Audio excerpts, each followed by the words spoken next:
Adiparva Section 1. Om. Having bowed down to Narayana and Nara, the most exalted male being, and also to the goddess Saraswati, must the word Jaya be uttered. Ugrasrava, the son of Lomaharshana, Sumamed Sauti, well versed in the Puranas, bending with humility, one day approached the great sages of rigid vows, sitting at their ease, who had attended the 12 years sacrifice of Sanaka, surnamed Kulapati, in the forest of Naimisha. Those ascetics, wishing to hear his wonderful narrations, presently began to address him who had thus arrived at that recluse abode of the inhabitants of the forest of Naimisha. Having been entertained with due respect by those holy men, he saluted those munis, sages, with joined palms, even all of them, and inquired about the progress of their asceticism. Then all the ascetics being again seated, the son of Lomaharshana humbly occupied the seat that was assigned to him. Seeing that he was comfortably seated, and recovered from fatigue, one of the rishis beginning the conversation, asked him, "Whence comest thou, O lotus-eyed Sauti, and where hast thou spent the time? Tell me, who asked thee in detail." Accomplished in speech, Sauti, thus questioned, gave in the midst of that big assemblage of contemplative munis a full and proper answer in words consonant with their mode of life. Sauti said, having heard the diverse sacred and wonderful stories which were composed in his Mahabharata by Krishna Dwaipayana, and which were recited in full by Vaisampayana at the snake sacrifice of the high-souled royal sage Janamejaya and in the presence also of that chief of princes, the son of Parikshit, and having wandered about, visiting many sacred waters and holy shrines, I journeyed to the country venerated by the Dwyas, twice born, and called Samantapunchaka, where formerly was fought the battle between the children of Kuru and Pandu, and all the chiefs of the land ranged on either side. Thence, anxious to see you, I am come into your presence. Ye reverent sages, all of whom are to me as Brahma, ye greatly blessed who shine in this place of sacrifice with the splendor of the solar fire. Ye who have concluded the silent meditations and have fed the holy fire. And yet who are sitting, without care. What, O ye Dwyas, twice born? Shall I repeat? Shall I recount the sacred stories collected in the Puranas containing precepts of religious duty and of worldly profit? Or the acts of illustrious saints and sovereigns of mankind? The rishi replied, the Purana, first promulgated by the great rishi Dwaipayana, and which after having been heard both by the gods and the Brahmarshis was highly esteemed, being the most eminent narrative that exists, diversified both in diction and division, possessing subtle meanings logically combined, and gleaned from the Vedas, is a sacred work. Composed in elegant language, it includeth the subjects of other books. It is elucidated by other shastras, and comprehendeth the sense of the four Vedas. We are desirous of hearing that history also called Bharata, the holy composition of the wonderful Vyasa, which dispelleth the fear of evil, just as it was cheerfully recited by the rishi Vaisampayana, under the direction of Dwaipayana himself, at the snake sacrifice of Raja Janamejaya. Sauti then said, having bowed down to the primordial being Isana, to whom multitudes make offerings, and who is adored by the multitude, who is the true incorruptible one, Brahma, perceptible, imperceptible, eternal, who is both a non-existing and an existing non-existing being, who is the universe and also distinct from the existing and non-existing universe, who is the creator of high and low, the ancient, exalted, inexhaustible one, who is Vishnu, beneficent and the beneficence itself, worthy of all preference, pure and immaculate, who is Hari, the ruler of the faculties, the guide of all things movable and immovable. I will declare the sacred thoughts of the illustrious sage Vyasa, of marvelous deeds and worshipped here by all. Some bards have already published this history, some are now teaching it, and others, in like manner, will hereafter promulgate it upon the earth. It is a great source of knowledge, established throughout the three regions of the world. It is possessed by the twice-born both in detailed and compendious forms. It is the delight of the learned for being embellished with elegant expressions, conversations human and divine, and a variety of poetical measures. In this world, when it was destitute of brightness and light, and enveloped all around in total darkness, there came into being, as the primal cause of creation, a mighty egg, the one inexhaustible seed of all created beings. It is called Mahadevya, and was formed at the beginning of the Yuga, in which we are told, was the true light Brahma, the Eternal One, the wonderful and inconceivable being present alike in all places, the invisible and subtle cause, whose nature partaketh of entity and non-entity. From this egg came out the Lord Pitamaha Brahma, the one only Prajapati, with Saraguru and Stanu. Then appeared the 21 Prajapatis, viz. Manu, Vasishtha and Parameshthi, 10 Prachetas, Daksha, and the 7 sons of Daksha. Then appeared the man of inconceivable nature whom all the rishis know, and so the Viswe Devas, the Adityas, the Vasus, and the twin as winds, the Yakshas, the Satyas, the Pisachas, the Guyakas, and the Pitris.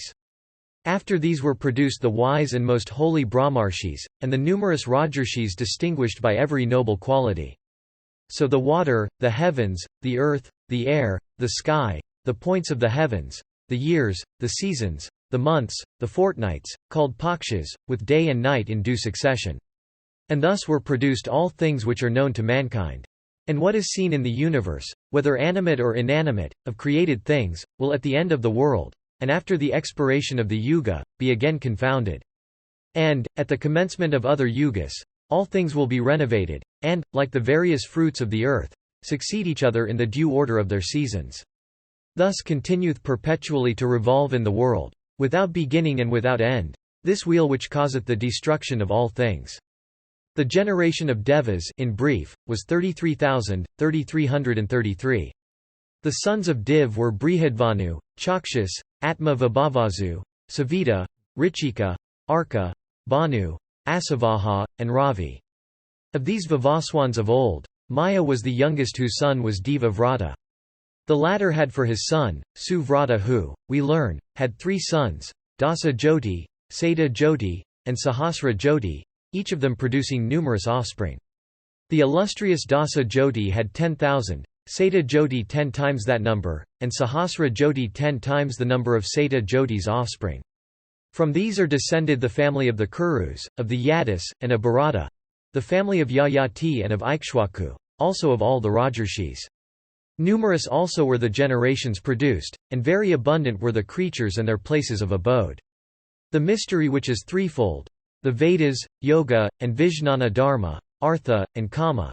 Also various books upon the subject of Dharma, Artha, and Kama. Also rules for the conduct of mankind. Also histories and discourses with various srutis. All of which having been seen by the Rishi Vyasa are here in due order mentioned as a specimen of the book. The Rishi Vyasa published this mass of knowledge in both a detailed and an abridged form.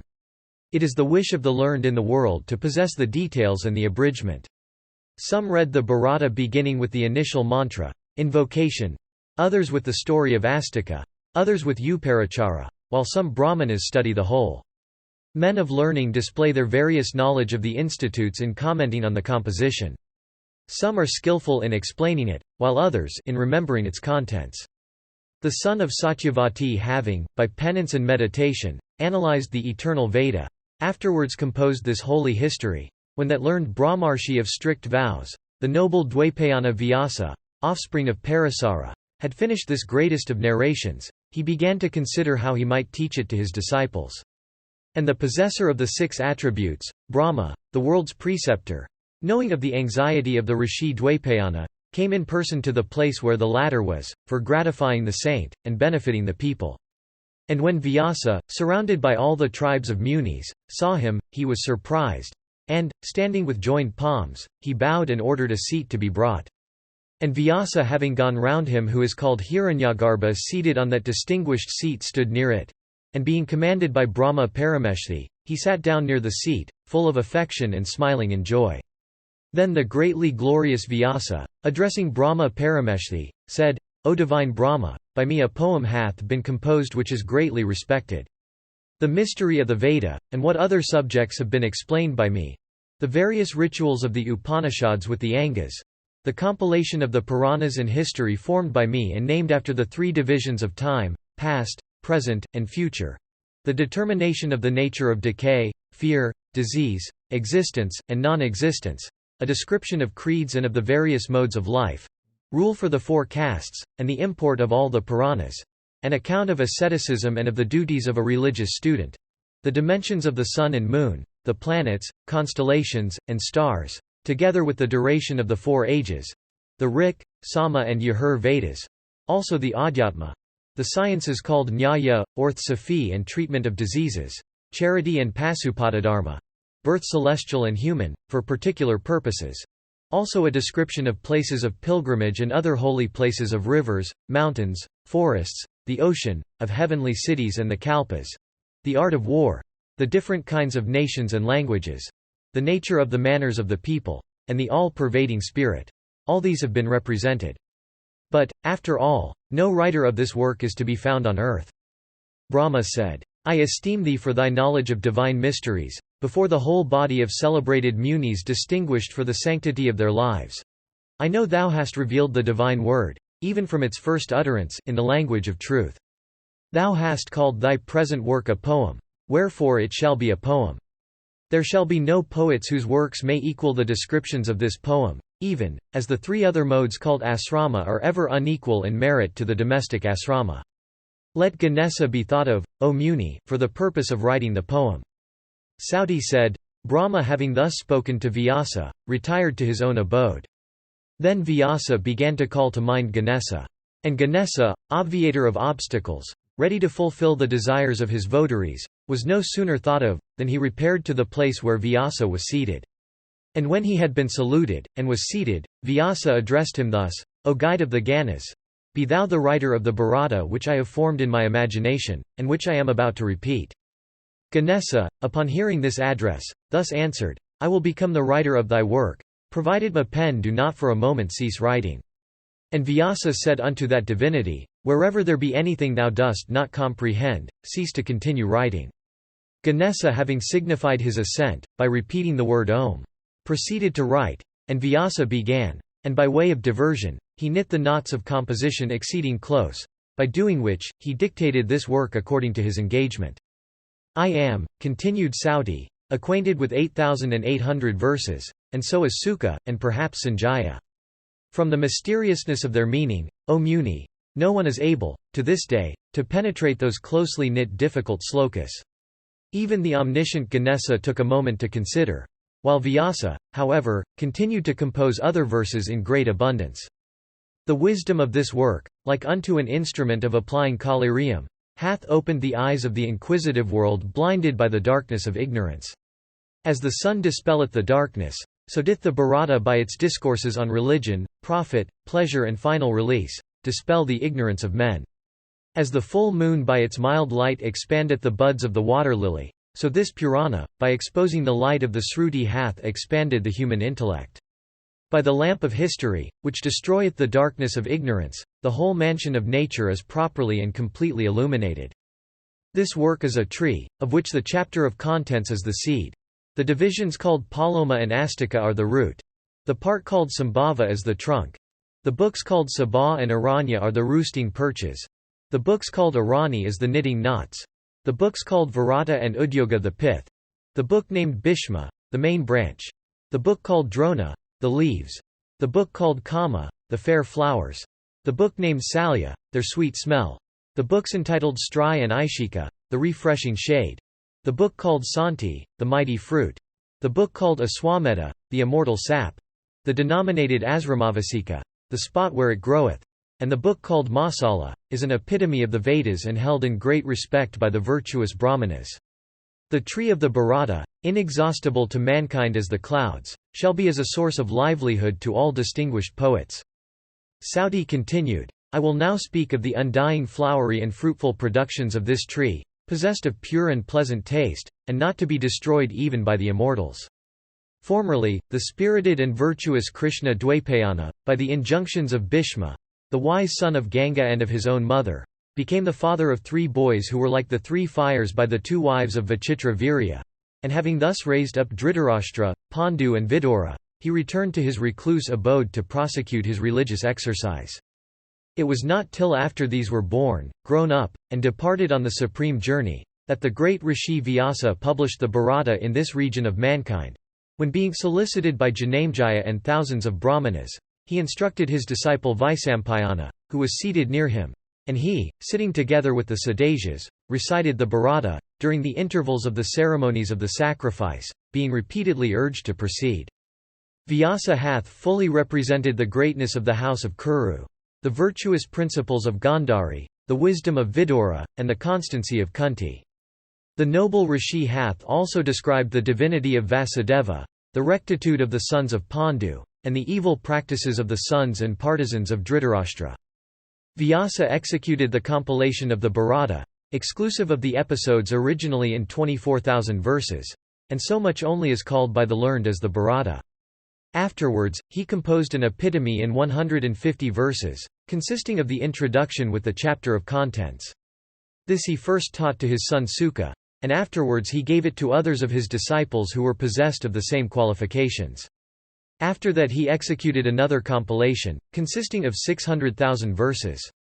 Of those, 300,000 are known in the world of the Devas, 1,500,000 in the world of the Pitris, 1,400,000 among the Gandharvas, and 100,000 in the regions of mankind. Narada recited them to the Devas, Devala to the Pitris, and Sukha published them to the Gandharvas, Yakshas, and Rakshasas. And in this world they were recited by Vaisampayana, one of the disciples of Vyasa, a man of just principles and the first among all those acquainted with the Vedas. Know that I, Sauti, have also repeated 100,000 verses. Yudhishthira is a vast tree, formed of religion and virtue. Arjuna is its trunk. Bhimasena, its branches. The two sons of Madri are its full-grown fruit and flowers. And its roots are Krishna, Brahma, and the Brahmanas. Pandu, after having subdued many countries by his wisdom and prowess, took up his abode with the Munis in a certain forest as a sportsman, where he brought upon himself a very severe misfortune for having killed a stag coupling with its mate, which served as a warning for the conduct of the princes of his house as long as they lived. Their mothers, in order that the ordinances of the law might be fulfilled, admitted as substitutes to their embraces the gods Dharma, Vayu, Sakra, and the divinities the twin as winds. And when their offspring grew up, under the care of their two mothers, in the society of ascetics, in the midst of sacred groves and holy recluse abodes of religious men, they were conducted by rishis into the presence of Dhritarashtra and his sons, following as students in the habit of brahmacharis, having their hair tied in knots on their heads. These our pupils, said they, are as your sons, your brothers, and your friends, they are Pandavas. Saying this, the Munis disappeared. When the Kauravas saw them introduced as the sons of Pandu, the distinguished class of citizens shouted exceedingly for joy. Some, however, said, they were not the sons of Pandu. Others said, they were, while a few asked how they could be his offspring, seeing he had been so long dead. Still on all sides voices were heard crying, they are on all accounts welcome. Through divine providence we behold the family of Pandu. Let their welcome be proclaimed. As these acclamations ceased, the plaudits of invisible spirits, causing every point of the heavens to resound, were tremendous. There were showers of sweet-scented flowers, and the sound of shells and kettle drums. Such were the wonders that happened on the arrival of the young princes. The joyful noise of all the citizens, in expression of their satisfaction on the occasion, was so great that it reached the very heavens in magnifying plaudits. Having studied the whole of the Vedas and sundry other Shastras, the Pandavas resided there, respected by all and without apprehension from anyone. The principal men were pleased with the purity of Yudhishthira, the courage of Arjuna, the submissive attention of Kunti to her superiors, and the humility of the twins, Nakula and Sahadeva, and all the people rejoiced in their heroic virtues. After a while, Arjuna obtained the virgin Krishna at the Swayamvara, in the midst of a concourse of rajas, by performing a very difficult feat of archery. And from this time he became very much respected in this world among all bowmen, and in fields of battle also, like the sun, he was hard to behold by foe men.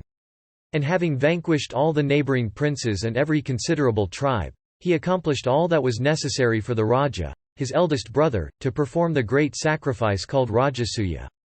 Yudhishthira, after having, through the wise counsels of Vasudeva and by the valour of Bhimasena and Arjuna, slain Jarasandha, the king of Magadha, and the proud Chaitya, acquired the right to perform the grand sacrifice of Rajasuya, abounding in provisions and offering and fraught with transcendent merits. And Duryodhana came to this sacrifice, and when he beheld the vast wealth of the Pandavas scattered all around, the offerings, the precious stones, gold and jewels, the wealth in cows, elephants, and horses, the curious textures, garments, and mantles, the precious shawls and furs and carpets made of the skin of the ranku, he was filled with envy and became exceedingly displeased. And when he beheld the hall of assembly elegantly constructed by Maya, the Asura architect, after the fashion of a celestial court, he was inflamed with rage. And having started in confusion at certain architectural deceptions within this building, he was derided by Bhimasena in the presence of Vasudeva, like one of mean descent. And it was represented to Dhritarashtra that his son, while partaking of various objects of enjoyment and diverse precious things, was becoming meagre, wan, and pale. And Dhritarashtra, some time after, out of affection for his son, gave his consent to their playing, with the Pandavas, at dice. And Vasudeva, coming to know of this, became exceedingly wroth. And being dissatisfied, he did nothing to prevent the disputes, but overlooked the gaming and sundry other horrid unjustifiable transactions arising therefrom. And in spite of Vidura, Bhishma, Drona, and Kripa, the son of Saradwan, he made the Kshatriyas kill each other in the terrific war that ensued. And Dhritarashtra, hearing the ill news of the success of the Pandavas and recollecting the resolutions of Duryodhana, Kama, and Sakuni, pondered for a while and addressed to Sanjaya the following speech. Attend, O Sanjaya, to all I am about to say, and it will not become thee to treat me with contempt. Thou art well versed in the Shastras, intelligent and endowed with wisdom. My inclination was never to war, not did I delight in the destruction of my race. I made no distinction between my own children and the children of Pandu. My own sons were prone to willfulness and despised me because I am old. Blind as I am, because of my miserable plight and through paternal affection, I bore it all.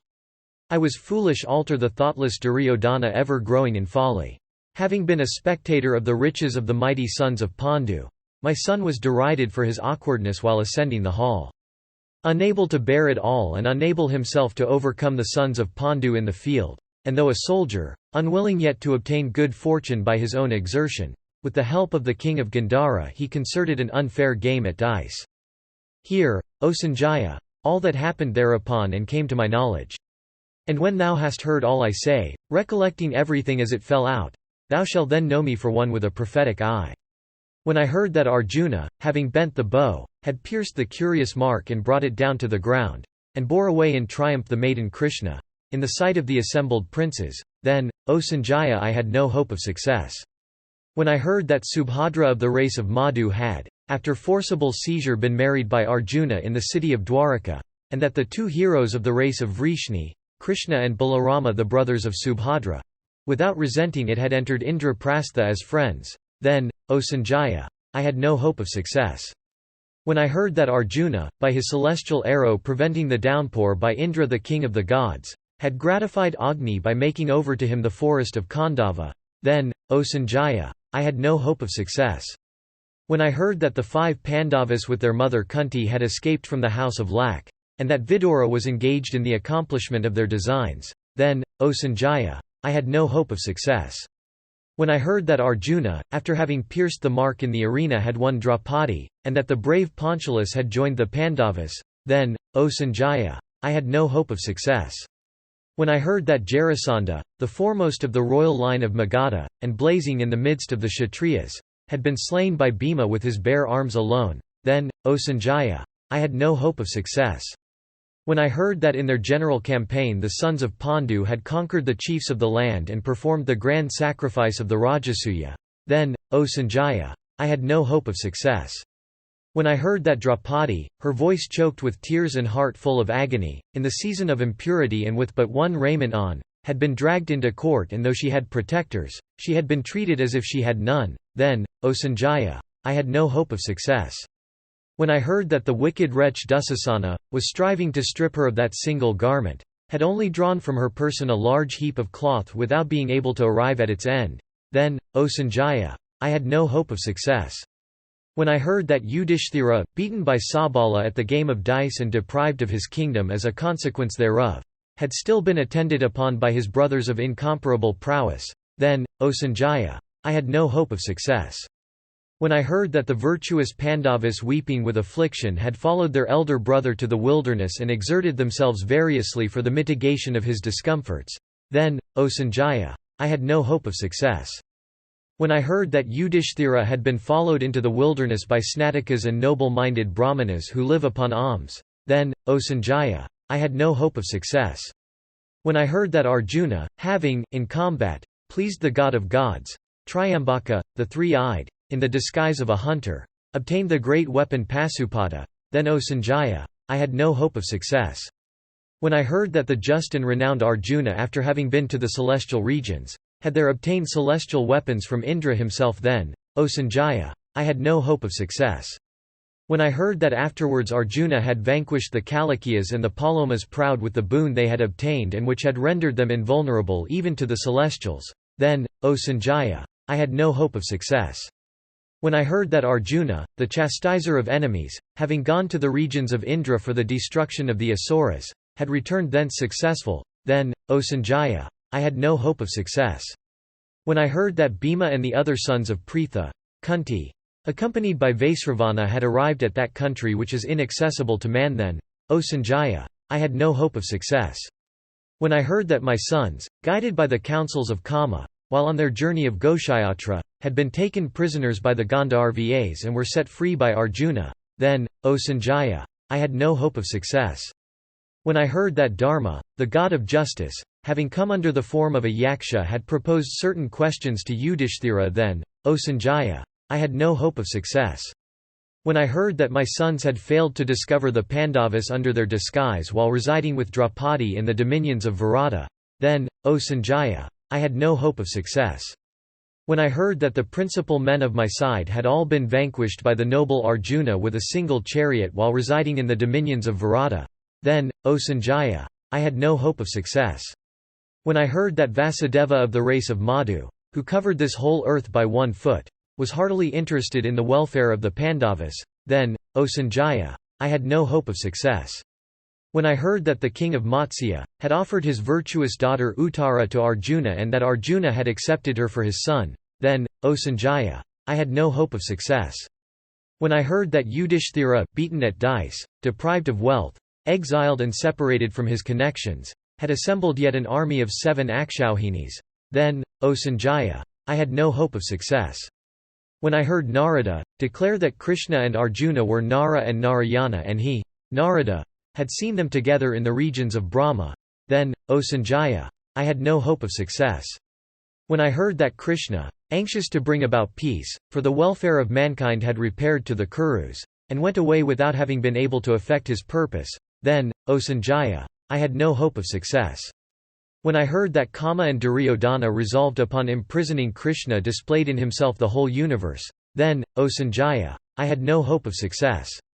Then I heard that at the time of his departure, Pritha, Kunti, standing, full of sorrow, near his chariot received consolation from Krishna, then, O Sanjaya, I had no hope of success. When I heard that Vasudeva and Bhishma the son of Santanu were the counsellors of the Pandavas and Drona the son of Bharadvaya pronounced blessings on them, then, O Sanjaya, I had no hope of success. When Kama said unto Bhishma, I will not fight when thou art fighting, and, quitting the army, went away, then, O Sanjaya, I had no hope of success. When I heard that Vasudeva and Arjuna and the bow Gandiva of immeasurable prowess, these 3 of dreadful energy had come together, then, O Sanjaya, I had no hope of success. When I heard that upon Arjuna having been seized with compunction on his chariot and ready to sink, Krishna showed him all the worlds within his body, then, O Sanjaya, I had no hope of success. When I heard that Bhishma, the desolator of foes, killing 10,000 charioteers every day in the field of battle, had not slain any amongst the Pandavas, then, O Sanjaya, I had no hope of success. When I heard that Bhishma, the righteous son of Ganga, had himself indicated the means of his defeat in the field of battle and that the same were accomplished by the Pandavas with joyfulness, then, O Sanjaya, I had no hope of success. When I heard that Arjuna, having placed Sekhondan before himself in his chariot, had wounded Bhishma of infinite courage and invincible in battle, then, O Sanjaya, I had no hope of success. When I heard that the aged hero Bhishma, having reduced the numbers of the race of Shomaka to a few, overcome with various wounds, was lying on a bed of arrows, then, O Sanjaya, I had no hope of success. When I heard that upon Bhishma's lying on the ground with thirst for water, Arjuna, being requested, had pierced the ground and allayed his thirst, then, O Sanjaya, I had no hope of success. When Bayu together with Indra and Surya united as allies for the success of the sons of Kunti, and the beasts of prey, by their inauspicious presence, were putting us in fear, then, O Sanjaya, I had no hope of success. When the wonderful warrior Drona, displaying various modes of fight in the field, did not slay any of the superior Pandavas, then, O Sanjaya, I had no hope of success. When I heard that the Maharatha Sansaptakas of our army appointed for the overthrow of Arjuna were all slain by Arjuna himself, then, O Sanjaya, I had no hope of success. When I heard that our disposition of forces, impenetrable by others, and defended by Bharadvaya himself well armed, had been singly forced and entered by the brave son of Subhadra, then, O Sanjaya, I had no hope of success. When I heard that our Maharathas, unable to overcome Arjuna, with jubilant faces after having jointly surrounded and slain the boy Abhimanyu, then, O Sanjaya, I had no hope of success. When I heard that the blind Kauravas were shouting for joy after having slain Abhimanyu and that thereupon Arjuna in anger made his celebrated speech referring to Saindava, then, O Sanjaya, I had no hope of success. When I heard that Arjuna had vowed the death of Saindava and fulfilled his vow in the presence of his enemies, then, O Sanjaya, I had no hope of success. When I heard that upon the horses of Arjuna being fatigued, Vasudeva releasing them made them drink water and bringing them back and reharnessing them continued to guide them as before, then, O Sanjaya, I had no hope of success. When I heard that while his horses were fatigued, Arjuna staying in his chariot checked all his assailants, then, O Sanjaya, I had no hope of success. When I heard that Yuyudhana of the race of Vrishni, after having thrown into confusion the army of Drona rendered unbearable in prowess owing to the presence of elephants, retired to where Krishna and Arjuna were, then, O Sanjaya, I had no hope of success. When I heard that Kama even though he had got Bhima within his power allowed him to escape after only addressing him in contemptuous terms and dragging him with the end of his bow, then, O Sanjaya, I had no hope of success. When I heard that Drona, Kritavarma, Kripa, Kama, the son of Drona, and the valiant king of Madra, Salya, suffered Saindava to be slain, then, O Sanjaya, I had no hope of success. When I heard that the celestial Sakti given by Indra, to Kama, was by Madhava's machinations caused to be hurled upon Rakshasa Gatotthakesha of frightful countenance, then, O Sanjaya, I had no hope of success. When I heard that in the encounter between Kama and Gatotthakesha, that Sakti was hurled against Gatotthakesha by Kama, the same which was certainly to have slain Arjuna in battle, then, O Sanjaya, I had no hope of success. When I heard that Drishtadyumna, transgressing the laws of battle, slew Drona while alone in his chariot and resolved on death, then, O Sanjaya, I had no hope of success. When I heard that Nakula, the son of Madri, having in the presence of the whole army engaged in single combat with the son of Drona and showing himself equal to him drove his chariot in circles around, then, O Sanjaya, I had no hope of success. When upon the death of Drona, his son misused the weapon called Narayana but failed to achieve the destruction of the Pandavas, then, O Sanjaya, I had no hope of success. When I heard that Bhimasena drank the blood of his brother Dusasana in the field of battle without anybody being able to prevent him, then, O Sanjaya, I had no hope of success.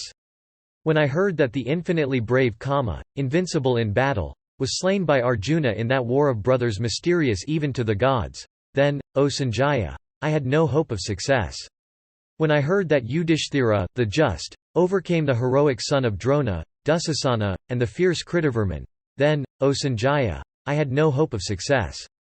When I heard that the brave king of Madra who ever dared Krishna in battle was slain by Yudhishthira, then, O Sanjaya, I had no hope of success. When I heard that the wicked Suvala of magic power, the root of the gaming and the feud, was slain in battle by Sahadeva, the son of Pandu, then, O Sanjaya, I had no hope of success.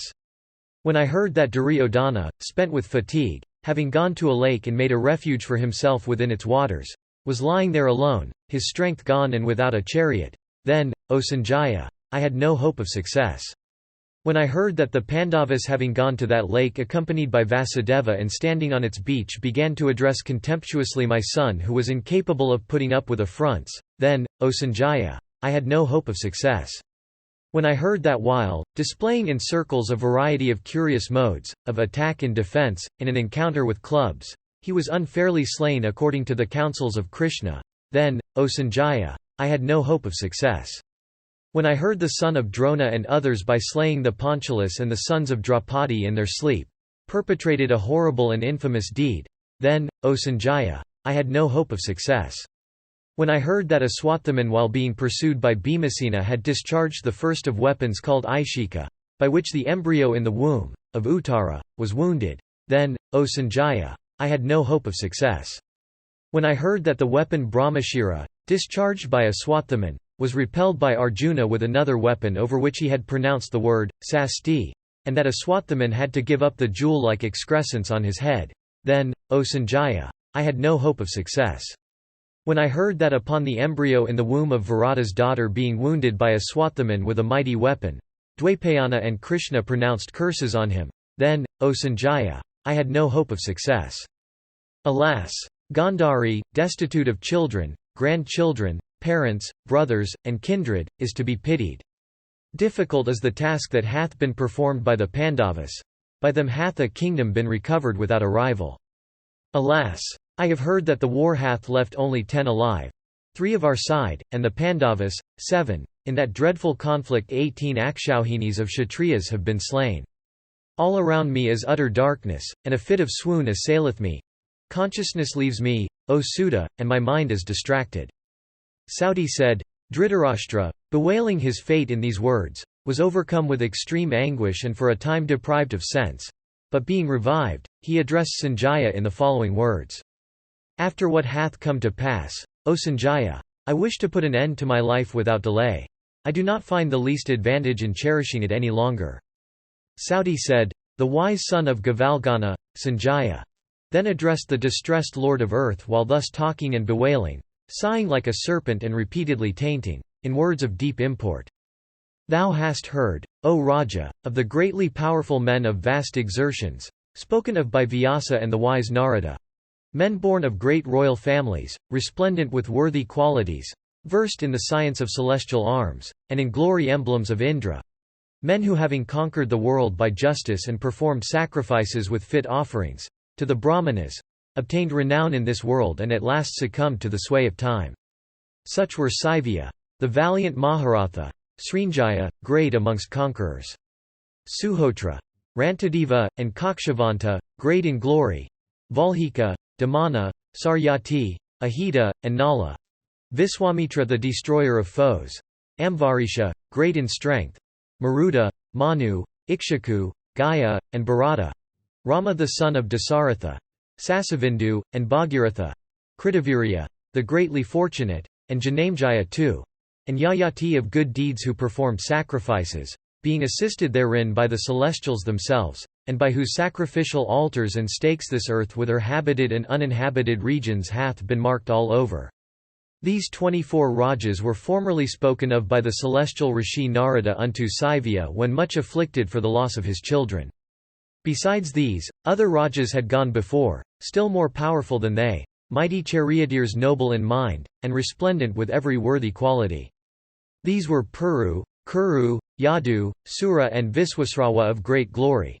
Anuha, Uvanaswu, Kakutstha, Vikrami, and Raghu, Vijava, Virahorta, Anga, Bhava, Sweta, and Vripadguru, Usanara, Seta Ratha, Kanka, Duladuha, and Druma, Dambodbhava, Para, Vena, Sagara, Sankriti, and Nimi, Ajaya, Parasu, Pundra, Sambhu, and holy Deva Vrita, Devahuya, Supratika, and Vrihad Ratha, Mahatsaha, Vinatatma, Sukratu, and Nala, the king of the Nishadas, Satyavrata, Santabhaya, Sumitra, and the chief Subala, Januyanga, Anaranya, Arka, Priyabhritya, Chuchi Vrata, Balabandhu, Nirmarta, Ketusringa, and Bridbala, Drishtaketu, Brihaketu, Driptaketu, and Niramaya, Abhikshit, Chapala, Durta, Kritbandhu, and Dridhi Shuddhi, Mahapurana Sambhavya, Pratyanga, Paraha and Sruti. These, O chief, and other Rajas, we hear enumerated by hundreds and by thousands, and still others by millions, princes of great power and wisdom, quitting very abundant enjoyments met death as thy sons have done. Their heavenly deeds, valor, and generosity, their magnanimity, faith, truth, purity, simplicity and mercy, are published to the world in the records of former times by sacred bards of great learning. Though endued with every noble virtue, these have yielded up their lives. Thy sons were malevolent, inflamed with passion, avaricious, and of very evil disposition. Thou art versed in the sastras, O Bharata, and art intelligent and wise. They never sink under misfortunes whose understandings are guided by the sastras. Thou art acquainted, O Prince, with the lenity and severity of fate. This anxiety therefore for the safety of thy children is unbecoming. Moreover, it behoveth thee not to grieve for that which must happen. For who can avert, by his wisdom, the decrees of fate? No one can leave the way marked out for him by providence. Existence and non-existence, pleasure and pain all have time for their root. Time createth all things and time destroyeth all creatures. It is time that burneth creatures and it is time that extinguisheth the fire. All states, the good and the evil, in the three worlds, are caused by time. Time cutteth short all things and create them anew. Time alone is awake when all things are asleep. Indeed, time is incapable of being overcome. Time passeth over all things without being retarded. Knowing, as thou dost, that all things past and future and all that exist at the present moment, are the offspring of time, it behoveth thee not to throw away thy reason. Sauti said, the son of Gavalgana having in this manner administered comfort to the royal Dhritarashtra overwhelmed with grief for his sons, then restored his mind to peace. Taking these facts for his subject, Dwaipayana composed a holy Upanishad that has been published to the world by learned and sacred bards in the Puranas composed by them. The study of the Bharata is an act of piety. He that readeth even 1 foot, with belief, hath his sins entirely purged away. Herein Devas, Devarshis, and immaculate Brahmarshis of good deeds, have been spoken of, and likewise Yakshas and great Uragas, Nagas. Herein also hath been described the eternal Vasudeva possessing the 6 attributes. He is the true and just, the pure and holy, the eternal Brahma, the supreme soul, the true constant light, whose divine deeds wise and learned recount, from whom hath proceeded the non-existent and existent non-existent universe with principles of generation and progression, and birth, death and rebirth. That also hath been treated of which is called Adhyatma, the superintending spirit of nature, that partaketh of the attributes of the 5 elements. That also hath been described who is Purusha being above such epithets as, undisplayed, and the like. Also that which the foremost yatis exempt from the common destiny and endued with the power of meditation and tapas behold dwelling in their hearts as a reflected image in the mirror. The man of faith, devoted to piety, and constant in the exercise of virtue, on reading this section is freed from sin. The believer that constantly heareth recited this section of the Bharata, called the introduction, from the beginning, falleth not into difficulties. The man repeating any part of the introduction in the 2 twilights is during such act freed from the sins contracted during the day or the night. This section, the body of the Bharata, is truth and nectar. As butter is in curd, brahmana among bipeds, the aranyaka among the Vedas, and nectar among medicines. As the sea is eminent among receptacles of water, and the cow among quadrupeds. As are these, among the things mentioned, so is the Bharata said to be among histories. He that causeth it, even a single foot thereof, to be recited to Brahmanas during a sraddha, his offerings of food and drink to the manes of his ancestors become inexhaustible. By the aid of history and the Puranas, the Veda may be expounded, but the Veda is afraid of one of little information lest he should it. The learned man who recites to other this Veda of Vyasa reap the advantage. It may without doubt destroy even the sin of killing the embryo and the like. He that readeth this holy chapter of the moon, readeth the whole of the Bharata, I ween. The man who with reverence daily listeneth to this sacred work acquireth long life and renown and ascendeth to heaven. In former days, having placed the 4 Vedas on one side and the Bharata on the other, these were weighed in the balance by the celestials assembled for that purpose.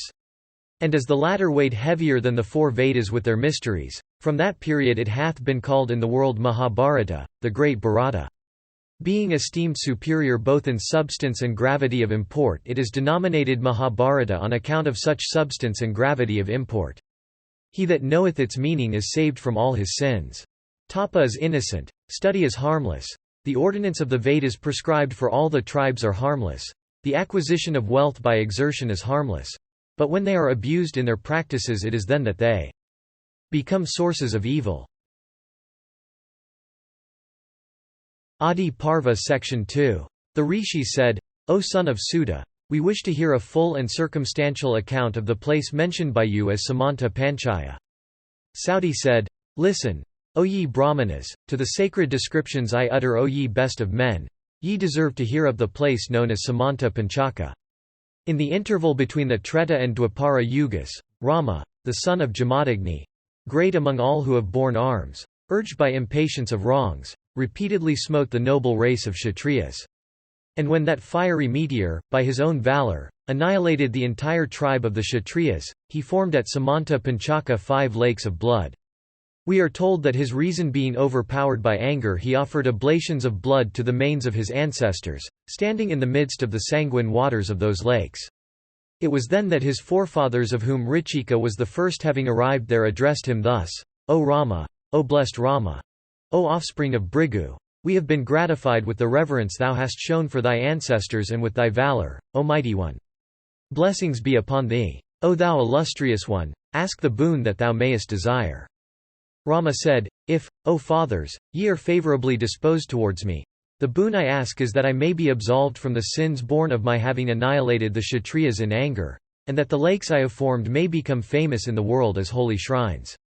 The Pitris then said, So shall it be. But be thou pacified. And Rama was pacified accordingly. The region that leath near unto those lakes of gory water, from that time hath been celebrated as Samanta Panchaka the Holy. The wise have declared that every country should be distinguished by a name significant of some circumstance which may have rendered it famous.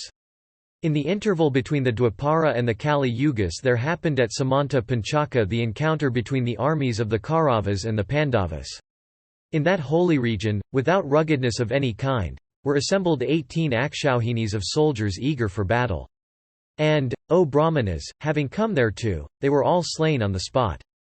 Thus the name of that region, O Brahmanas, hath been explained, and the country described to you as a sacred and delightful one. I have mentioned the whole of what relateth to it, as the region is celebrated throughout the 3 worlds. The rishi said, We have a desire to know, O son of Sudha, what is implied by the term Akshauhini that hath been used by thee. Tell us in full what is the number of horse and foot, chariots and elephants, which compose an Akshauhini, for thou art fully informed. Sauti said, 1 chariot, 1 elephant, 5 foot soldiers, and 3 horses form 1 patti. 3 pattis make 1 sena mukha. 3 sena mukhas are called a gulma. 3 gulmas, a gana. 3 ganas, a vahini. 3 vahinis together are called a pritana. 3 pritanas form a chamu. 3 chamus, 1 anikini. And an anikini taken 10 times forms, as it is styled by those who know, an akshauhini. O ye best of Brahmanas! Arithmeticians have calculated that the number of chariots in an akshauhini is 21,870. The measure of elephants must be fixed at the same number. O ye pure! You must know that the number of foot soldiers is 109,350. The number of horse is 65,610. These, O Brahmanas, as fully explained by me, are the numbers of an akshauhini as said by those acquainted with the principles of numbers. O best of Brahmanas, according to this calculation were composed the 18 Akshauhinis of the Kaurava and the Pandava army. Time, whose acts are wonderful, assembled them on that spot, and having made the Kauravas the cause, destroyed them all. Bhishma, acquainted with choice of weapons, fought for 10 days. Drona protected the Kaurava Vahinis for 5 days. Kama, the desolator of hostile armies, fought for 2 days, and Salya for half a day. After that lasted for half a day the encounter with clubs between Duryodhana and Bhima. At the close of that day, Aswathaman and Kripa destroyed the army of Yudhishthira in the night while sleeping without suspicion of danger. O Sanaka! This best of narrations called Bharata, which has begun to be repeated at thy sacrifice, was formerly repeated at the sacrifice of Janamejaya by an intelligent disciple of Vyasa. It is divided into several sections. In the beginning are Pashya, Paloma, and Astika Parvas, describing in full the valor and renown of kings. It is a work whose description, diction, and sense are varied and wonderful. It contains an account of various manners and rites. It is accepted by the wise, as the state called Vairagya is by men desirous of final release.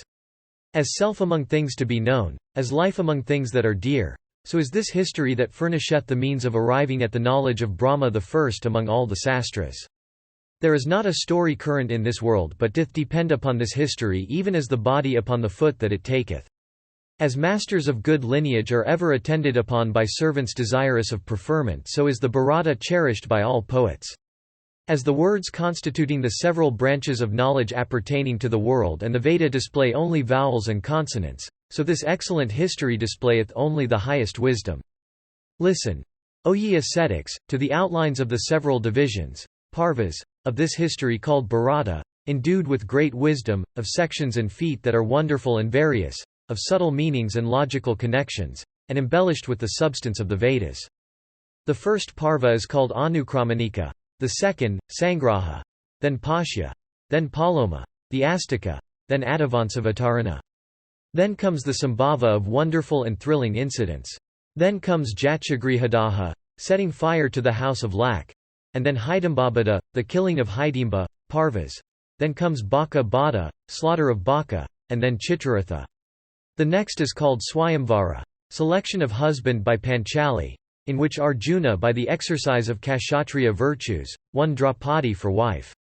Then comes Vaivahika, marriage.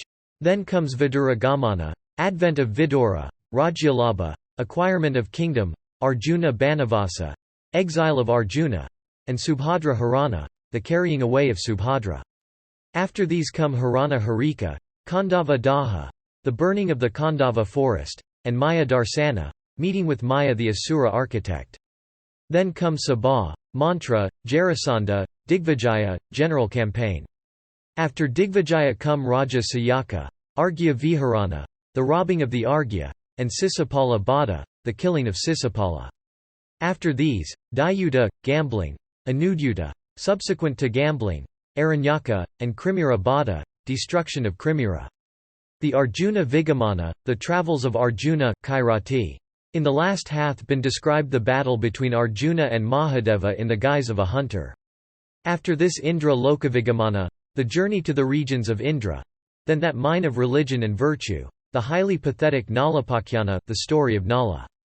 After this last, Tirtha Yatra or the pilgrimage of the wise prince of the Kurus, the death of Jatasura, and the battle of the Yakshas. Then the battle with the Navata Kavachas, Ajagara, and Markandeya Samasya, meeting with Markandeya. Then the meeting of Draupadi and Satyabhama, Goshayatra, Murga Swapna, dream of the deer. Then the story of Brihadaranyaka and then Aindradrumna. Then Draupadi Harana, the abduction of Draupadi, Jayadratha Bhimaksana, the release of Jayadratha. Then the story of Savitri, illustrating the great merit of connubial chastity. After this last, the story of Rama. The parva that comes next is called Kandala Harana, the theft of the earrings. That which comes next is Aranya, and then Vairata. Then the entry of the Pandavas and the fulfillment of their promise, of living unknown for 1 year. Then the destruction of the Kichakas. Then the attempt to take the kine, of Virata by the Kauravas. The next is called the marriage of Abhimanyu with the daughter of Virata. The next you must know is the most wonderful parva called Udyoga. The next must be known by the name of Sanjaya Yana, the arrival of Sanjaya. Then comes Prajagara, the sleeplessness of Dhritarashtra owing to his anxiety. Then Sanatsujata, in which are the mysteries of spiritual philosophy. Then Yanasati, and then the arrival of Krishna. Then the story of Matali, and then of Galava. Then the stories of Savitri, Vamadeva, and Vania. Then the story of Jamadagnya and Shodasaryika. Then the arrival of Krishna at the court, and then Bidalaputrasasana. Then the muster of troops and the story of Shita. Then, must you know, comes the quarrel of the high-souled Kama. Then the march to the field of the troops of both sides. The next hath been called numbering the Ratis and Atirathas. Then comes the arrival of the messenger Aluka which kindled the wrath, of the Pandavas. The next that comes, you must know, is the story of Amba. Then comes the thrilling story of the installation of Bhishma as commander-in-chief. The next is called the creation of the insular region Jambu. Then Bhumi. Then the account about the formation of islands. Then comes the Bhagavat Gita, and then the death of Bhishma. Then the installation of Drona.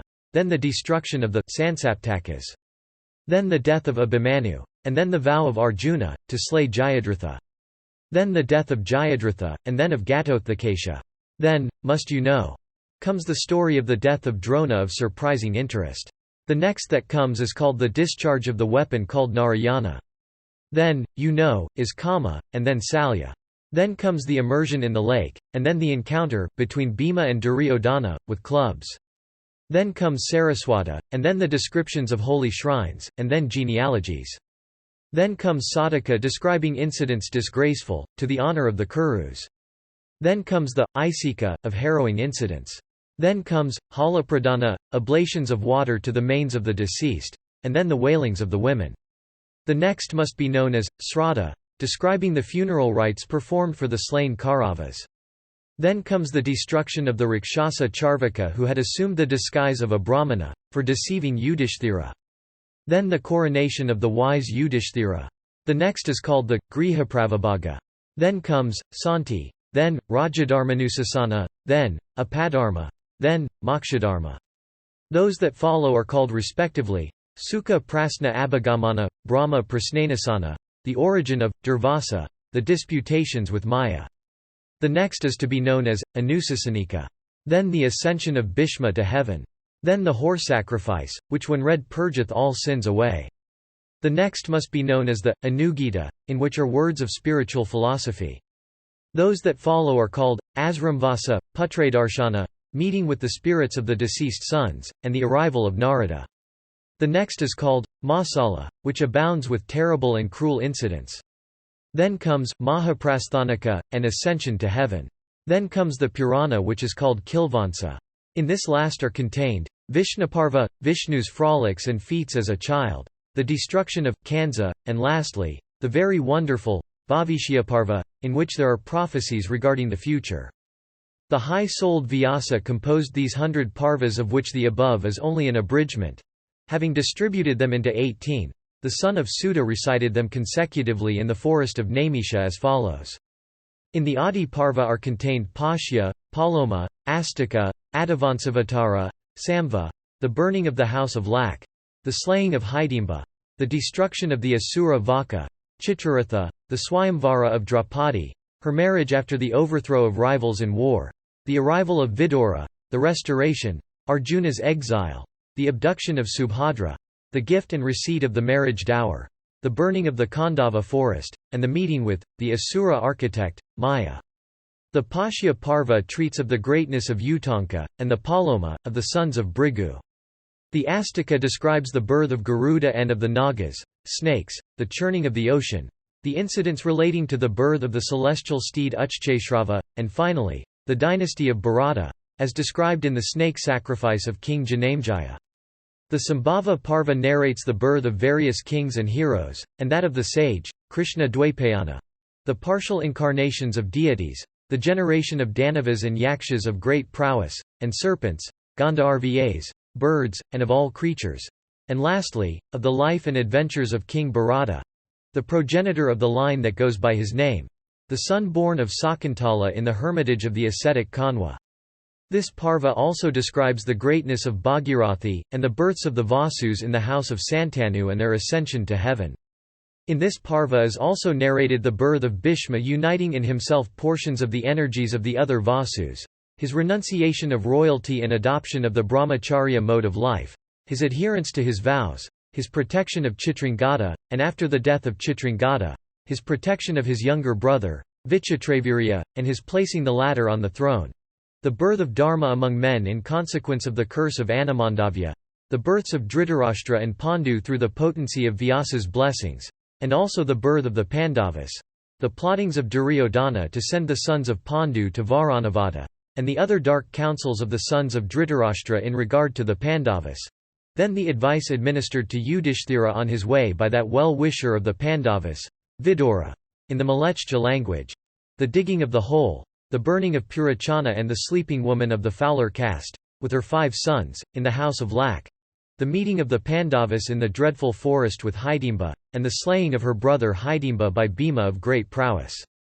The birth of Ghatothakesha, the meeting of the Pandavas with Vyasa and in accordance with his advice their stay in disguise in the house of a Brahmana in the city of Ekachakra, the destruction of the Asura Vaka, and the amazement of the populace at the sight, the extraordinary births of Krishna and Drishtadyumna, the departure of the Pandavas for Panchala in obedience to the injunction of Vyasa, and moved equally by the desire of winning the hand of Draupadi on learning the tidings of the Swayamvara from the lips of a Brahmana.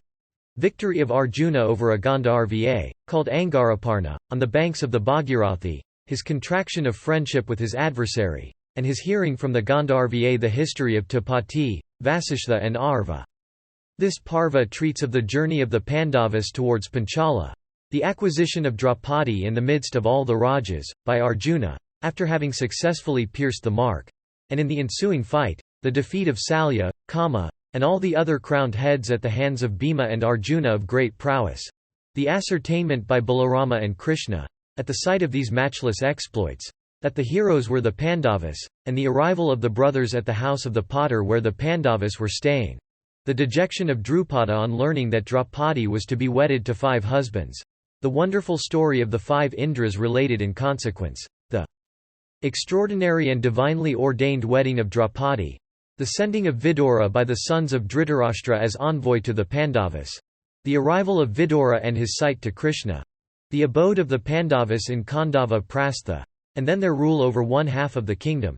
The fixing of turns by the sons of Pandu, in obedience to the injunction of Narada, for connubial companionship with Krishna. In like manner hath the history of Sunda and Upasunda been recited in this. This parva then treats of the departure of Arjuna for the forest according to the vow, he having seen Draupadi and Yudhishthira sitting together as he entered the chamber to take out arms for delivering the kine of a certain Brahmana. This parva then describes Arjuna's meeting on the way with Ulupi, the daughter of a Naga, serpent. It then relates his visits to several sacred spots, the birth of Vabruvahana, the deliverance by Arjuna of the 5 celestial damsels who had been turned into alligators by the imprecation of a Brahmana, the meeting of Madhava and Arjuna on the holy spot called Prabhasa, the carrying away of Subhadra by Arjuna, incited thereto by her brother Krishna, in the wonderful car moving on land and water, and through midair, according to the wish of the rider, the departure for Indraprastha, with the dower, the conception in the womb of Subhadra of that prodigy of prowess, Abhimanyu, Yajnasini's giving birth to children. Then follows the pleasure trip of Krishna and Arjuna to the banks of the Jamuna and the acquisition by them of the discus and the celebrated bow Gandiva. The burning of the forest of Khandava.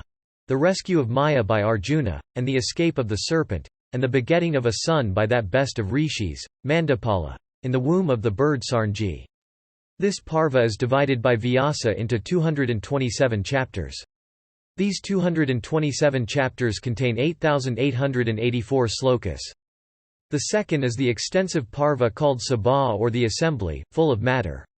The subjects of this parva are the establishment of the grand hall by the Pandavas, their review of their retainers, the description of the Lokapalas by Narada well acquainted with the celestial regions, the preparations for the Rajasuya sacrifice, the destruction of Jarasandha, the deliverance by Vasudeva of the princes confined in the mountain pass, the campaign of universal conquest by the Pandavas, the arrival of the princes at the Rajasuya sacrifice with tribute, the destruction of Sisapala on the occasion of the sacrifice, in connection with offering of Arghya, Bhimasena's ridicule of Duryodhana in the assembly, Duryodhana's sorrow and envy at the sight of the magnificent scale on which the arrangements had been made, the indignation of Duryodhana in consequence, and the preparations for the game of dice, the defeat of Yudhishthira at play by the wily Sakuni, the deliverance by Dhritarashtra of his afflicted daughter-in-law Draupadi plunged in the sea of distress caused by the gambling, as of a boat tossed about by the tempestuous waves, the endeavours of Duryodhana to engage Yudhishthira again in the game, and the exile of the defeated Yudhishthira with his brothers. These constitute what has been called by the great Vyasa the Sabha Parva. This parva is divided into 7th-8 sections, O best of Brahmanas, of 2,507 slokas. Then comes the third parva called Aranyaka, relating to the forest. This parva treats of the wending of the Pandavas to the forest and the citizens, following the wise Yudhishthira, Yudhishthira's adoration of the god of day, according to the injunctions of Dhammawa, to be gifted with the power of maintaining the dependent Brahmanas with food and drink, the creation of food through the grace of the sun, the expulsion by Dhritarashtra of Vidura who always spoke for his master's good, Vidura's coming to the Pandavas and his return to Dhritarashtra at the solicitation of the latter, the wicked Duryodhana's plottings to destroy the forest-ranging Pandavas, being incited thereto by Kama, The appearance of Vyasa and his dissuasion of Duryodhana bent on going to the forest. The history of Sarabi. The arrival of Maitreya. His laying down to Dhritarashtra the course of action. And his curse on Duryodhana. Bhima's slaying of Kurmira in battle. The coming of the Panchalas and the princes of the Vrishni race to Yudhishthira on hearing of his defeat at the unfair gambling by Sakuni. Dhananjaya's allaying the wrath of Krishna. Draupadi's lamentations before Madhava. Krishna's cheering her. The fall of Sova also has been here described by the Rishi. Also Krishna's bringing Subhadra with her son to Dwaraka. And Drishtadyumna's bringing the son of Draupadi to Panchala. The entrance of the sons of Pandu into the romantic Dwaita wood. Conversation of Bhima, Yudhishthira, and Draupadi. The coming of Vyasa to the Pandavas and his endowing Yudhishthira with the power of Pratismriti. Then, after the departure of Vyasa, the removal of the Pandavas to the forest of Kamyaka. The wanderings of Arjuna of immeasurable prowess in search of weapons. His battle with Mahadeva in the guise of a hunter. His meeting with the Lokapalas and receipt of weapons from them. His journey to the regions of Indra for arms and the consequent anxiety of Dhritarashtra. The wailings and lamentations of Yudhishthira on the occasion of his meeting with the worshipful great sage Brihadawa.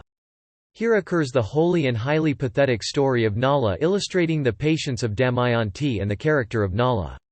Then the acquirement by Yudhishthira of the mysteries of dice from the same great sage. Then the arrival of the Rishi Lamasa from the heavens to where the Pandavas were. And the receipt by these high-souled dwellers in the woods of the intelligence brought by the Rishi of their brother Arjuna staving in the heavens.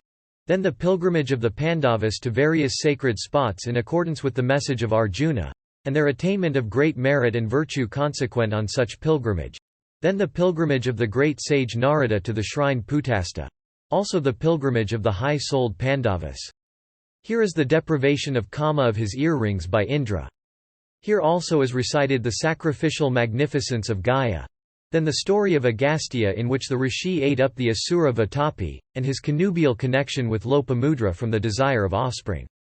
Then the story of Rishyasringa who adopted brahmacharya mode of life from his very boyhood. Then the history of Rama of great prowess, the son of Jamadagni, in which has been narrated the death of Kartavirya and the Haihayas. Then the meeting between the Pandavas and the Vrishnis in the sacred spot called Prabhasa. Then the story of Sukanya in which Chayavana, the son of Brigu, made the twins, Aswinis, drink, at the sacrifice of King Saryati. The Soma juice, from which they had been excluded by the other gods. And in which besides is shown how Chayavana himself acquired perpetual youth, as a boon from the grateful Aswinis. Then hath been described the history of King Mandhata. Then the history of Prince Jantu. And how King Samaka by offering up his only son, Jantu, in sacrifice obtained 100 others. Then the excellent history of the hawk and the pigeon. Then the examination of King Sivi by Indra, Agni, and Dharma. Then the story of Ashtavakra, in which occurs the disputation, at the sacrifice of Janaka, between that Rishi and the first of logicians, Vandi, the son of Varuna. The defeat of Vandi by the great Ashtavakra, and the release by the Rishi of his father from the depths of the ocean. Then the story of Yavakrita, and then that of the great Raivya.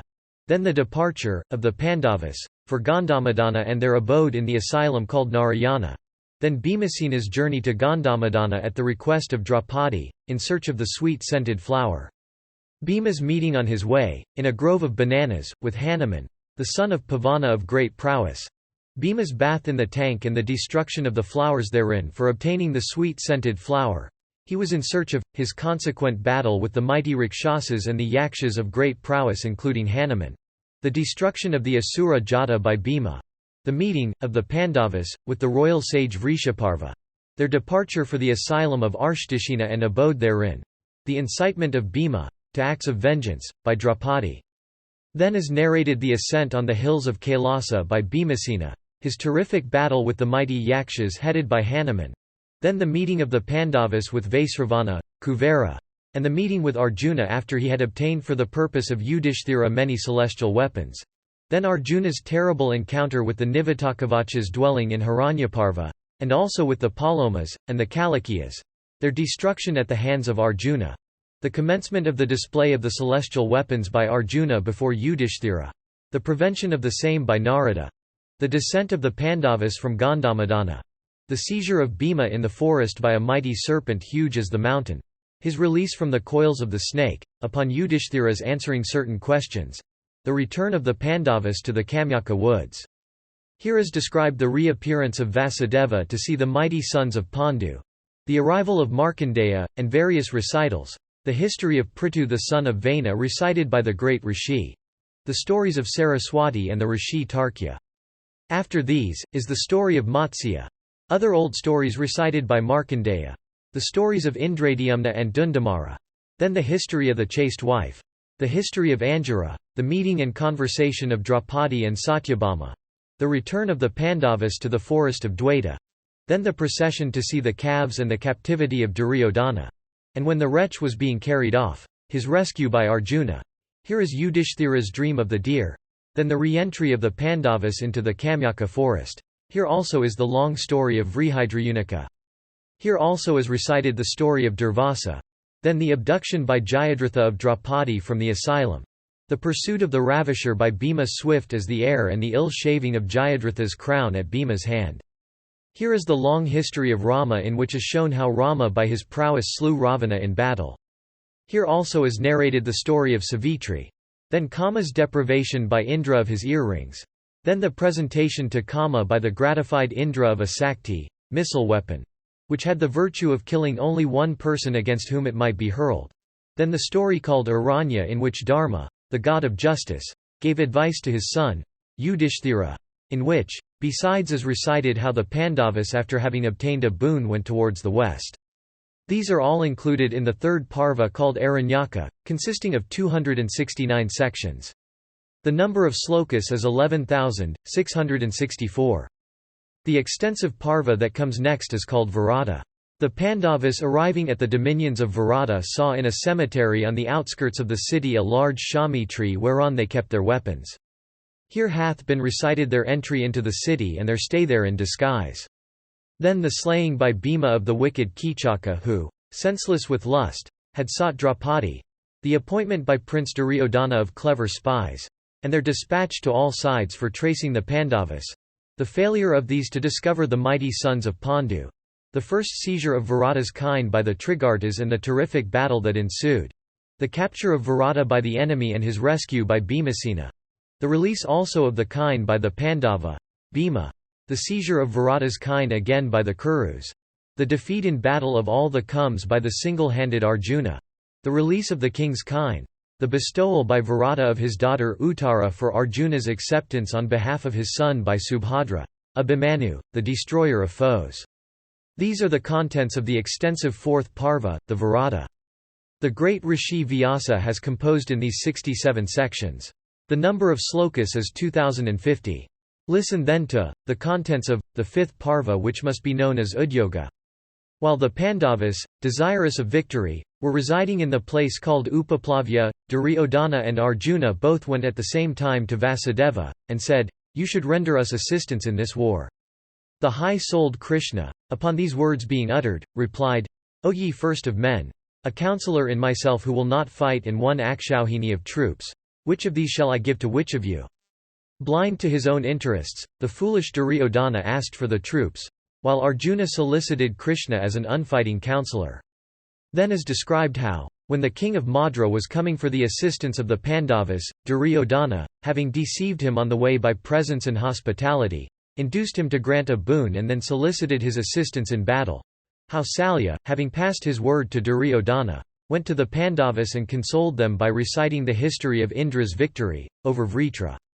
Then comes the dispatch by the Pandavas of their Purohita, priest, to the Kauravas. Then is described how King Dhritarashtra of great prowess, having heard the word of the Purohita of the Pandavas and the story of Indra's victory, decided upon sending his Purohita and ultimately dispatched Sanjaya as envoy to the Pandavas from desire for peace. Here hath been described the sleeplessness of Dhritarashtra from anxiety upon hearing all about the Pandavas and their friends, Vasudeva and others. It was on this occasion that Vidura addressed to the wise king Dhritarashtra various counsels that were full of wisdom. It was here also that Sanat Sujata recited to the anxious and sorrowing monarch the excellent truths of spiritual philosophy. On the next morning Sanjaya spoke, in the court of the king, of the identity of Vasudeva and Arjuna. It was then that the illustrious Krishna, moved by kindness and a desire for peace, went himself to the Kaurava capital, Hastinapura, for bringing about peace. Then comes the rejection by Prince Duryodhana of the embassy of Krishna, who had come to solicit peace for the benefit of both parties. Here hath been recited the story of Damvidvava. Then the story of the high-souled Matuli's search for a husband for his daughter. Then the history of the great sage Galava. Then the story of the training and discipline of the son of Bidala.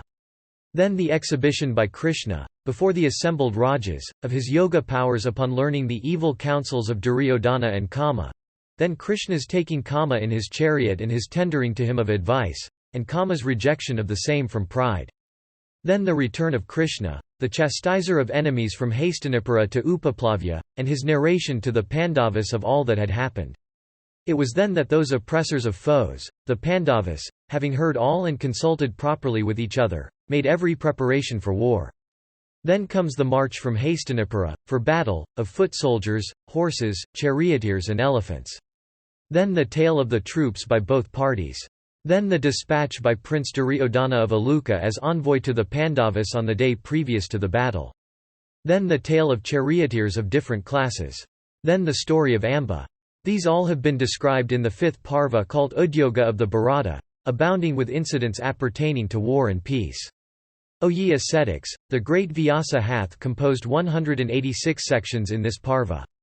The number of slokas also composed in this by the great Rishi is 6,698. Then is recited the Bhishma Parva replete with wonderful incidents. In this hath been narrated by Sanjaya the formation of the region known as Jambu. Here hath been described the great depression of Yudhishthira's army, and also a fierce fight for 10 successive days. In this the high-souled Vasudeva by reasons based on the philosophy of final release drove away Arjuna's compunction springing from the latter's regard for his kindred, whom he was on the eve of slaying. In this the magnanimous Krishna, attentive to the welfare of Yudhishthira, seeing the loss inflicted, on the Pandava army, descended swiftly from his chariot himself and ran, with dauntless breast, his driving whip in hand, to effect the death of Bhishma. In this, Krishna also smote with piercing words Arjuna, the bearer of the Gandiva and the foremost in battle among all wielders of weapons. In this, the foremost of bowmen, Arjuna, placing Shikandan before him and piercing Bhishma with his sharpest arrows felled him from his chariot. In this, Bhishma lay stretched on his bed of arrows. This extensive parva is known as the sixth in the Bharata. In this have been composed 117 sections. The number of slokas is 5,880, 4 is told by Vyasa conversant with the Vedas. Then is recited the wonderful parva called Drona full of incidents. First comes the installation in the command of the army of the great instructor in arms, Drona. Then the vow made by that great master of weapons of seizing the wise Yudhishthira in battle to please Duryodhana. Then the retreat of Arjuna from the field before the Sansaptakas. Then the overthrow of Bhagadatta like to a second Indra in the field, with the elephant Supradaka, by Arjuna. Then the death of the hero Abhimanyu in his teens, alone and unsupported, at the hands of many Maharathas including Jayadratha. Then after the death of Abhimanyu, the destruction by Arjuna, in battle of 7 Akshauhinis of troops and then of Jayadratha. Then the entry, by Bhima of mighty arms and by that foremost of warriors in chariot, Satyaki, into the Kaurava ranks impenetrable even to the gods, in search of Arjuna in obedience to the orders of Yudhishthira, and the destruction of the remnant of the Sansaptakas. In the Drona Parva, is the death of Alambisha, of Srutayas, of Jalasandha, of Shomadatta, of Virata, of the great warrior in chariot Drupada, of Gatotthakesha and others. In this Parva, Aswathaman, excited beyond measure at the fall of his father in battle, discharged the terrible weapon Narayana. Then the glory of Rudra in connection with the burning, of the 3 cities. Then the arrival of Vyasa and recital by him of the glory of Krishna and Arjuna. This is the great 7th Parva of the Bharata in which all the heroic chiefs and princes mentioned were sent to their account. The number of sections in this is 170. The number of slokas is composed in the Drona Parva by Rishi Vyasa, the son of Parasara and the possessor of true knowledge after much meditation, is 8,909. Then comes the most wonderful Parva called Kama. In this is narrated the appointment of the wise king of Madra as, Kama's charioteer. Then the history of the fall of the Asura Tripura. Then the application to each other by Kama and Salya of harsh words on their setting out for the field. Then the story of the swan and the crow recited in insulting allusion. Then the death of Pandya at the hands of the high-souled Aswathaman. Then the death of Dandasena. Then that of Darda. Then Yudhishthira's imminent risk in single combat with Kama in the presence of all the warriors. Then the mutual wrath of Yudhishthira and Arjuna. Then Krishna's pacification of Arjuna. In this parva, Bhima, in fulfillment of his vow, having ripped open Dusasana's breast in battle, drank the blood of his heart. Then Arjuna slew the great Kama in single combat. Readers of the Bharata call this the 8th parva. The number of sections in this is 69 and the number of slokas is 4,962. Then hath been recited the wonderful parva called Salya. After all the great warriors had been slain, the king of Madra became the leader of the Kaurava army. The encounters one after another of charioteers have been here described. Then comes the fall of the great Salya at the hands of Yudhishthira, the just. Here also is the death of Sakuni in battle at the hands of Sahadeva. Upon only a small remnant of the troops remaining alive after the immense slaughter, Duryodhana went to the lake and creating for himself room within its waters lay stretched there for some time. Then is narrated the receipt of this intelligence by Bhima from the fowlers. Then is narrated how, moved by the insulting speeches of the intelligent Yudhishthira, Duryodhana, ever unable to bear affronts, came out of the waters. Then comes the encounter with clubs, between Duryodhana and Bhima. Then the arrival, at the time of such encounter, of Balarama. Then is described the sacredness of the Saraswati. Then the progress of the encounter with clubs. Then the fracture of Duryodhana's thighs in battle by Bhima with a terrific hurl of his mace. These all have been described in the wonderful 9th parva. In this the number of sections is 59 and the number of slokas composed by the great Vyasa, the spreader of the fame of the Kauravas, is 3,220. Then shall I describe the parva called Sataka of frightful incidents. On the Pandavas having gone away, the mighty charioteers, Kritavarman, Kripa, and the son of Drona, came to the field of battle in the evening and there saw King Duryodhana lying on the ground, his thighs broken, and himself covered with blood. Then the great charioteer, the son of Drona, of terrible wrath, vowed, without killing all the Panchalas including Drishtadhyumna, and the Pandavas also with all their allies, I will not take off armour. Having spoken those words, the 3 warriors leaving Duryodhana's side entered the great forest just as the sun was setting. While sitting under a large banyan tree in the night, they saw an owl killing numerous crows one after another. At the sight of this, Aswathaman, his heart full of rage at the thought of his father's fate, resolved to slay the slumbering Panchalas. And wending to the gate of the camp, he saw there a Rakshasa of frightful visage, his head reaching to the very heavens, guarding the entrance. And seeing that Rakshasa obstructing all his weapons, the son of Drona speedily pacified by worship the 3-eyed Rudra. And then accompanied by Kritavarman and Kripa he slew all the sons of Draupadi, all the Panchalas with Drishtadhyumna and others, together with their relatives, slumbering unsuspectingly in the night. All perished on that fatal night except the 5 Pandavas and the great warrior Satyaki. Those escaped owing to Krishna's counsels. Then the charioteer of Drishtadhyumna brought to the Pandavas intelligence of the slaughter of the slumbering Panchalas by the son of Drona. Then Draupadi, distressed at the death of her sons and brothers and father, sat before her lords resolved to kill herself by fasting. Then Bhima of terrible prowess, moved by the words of Draupadi, resolved, to please her, and speedily taking up his mace followed in wrath the son of his preceptor in arms. The son of Drona from fear of Bhimasena and impelled by the fates and moved also by anger discharged a celestial weapon saying, "This is for the destruction of all the Pandavas." Then Krishna saying, "This shall not be," neutralized Aswathaman's speech.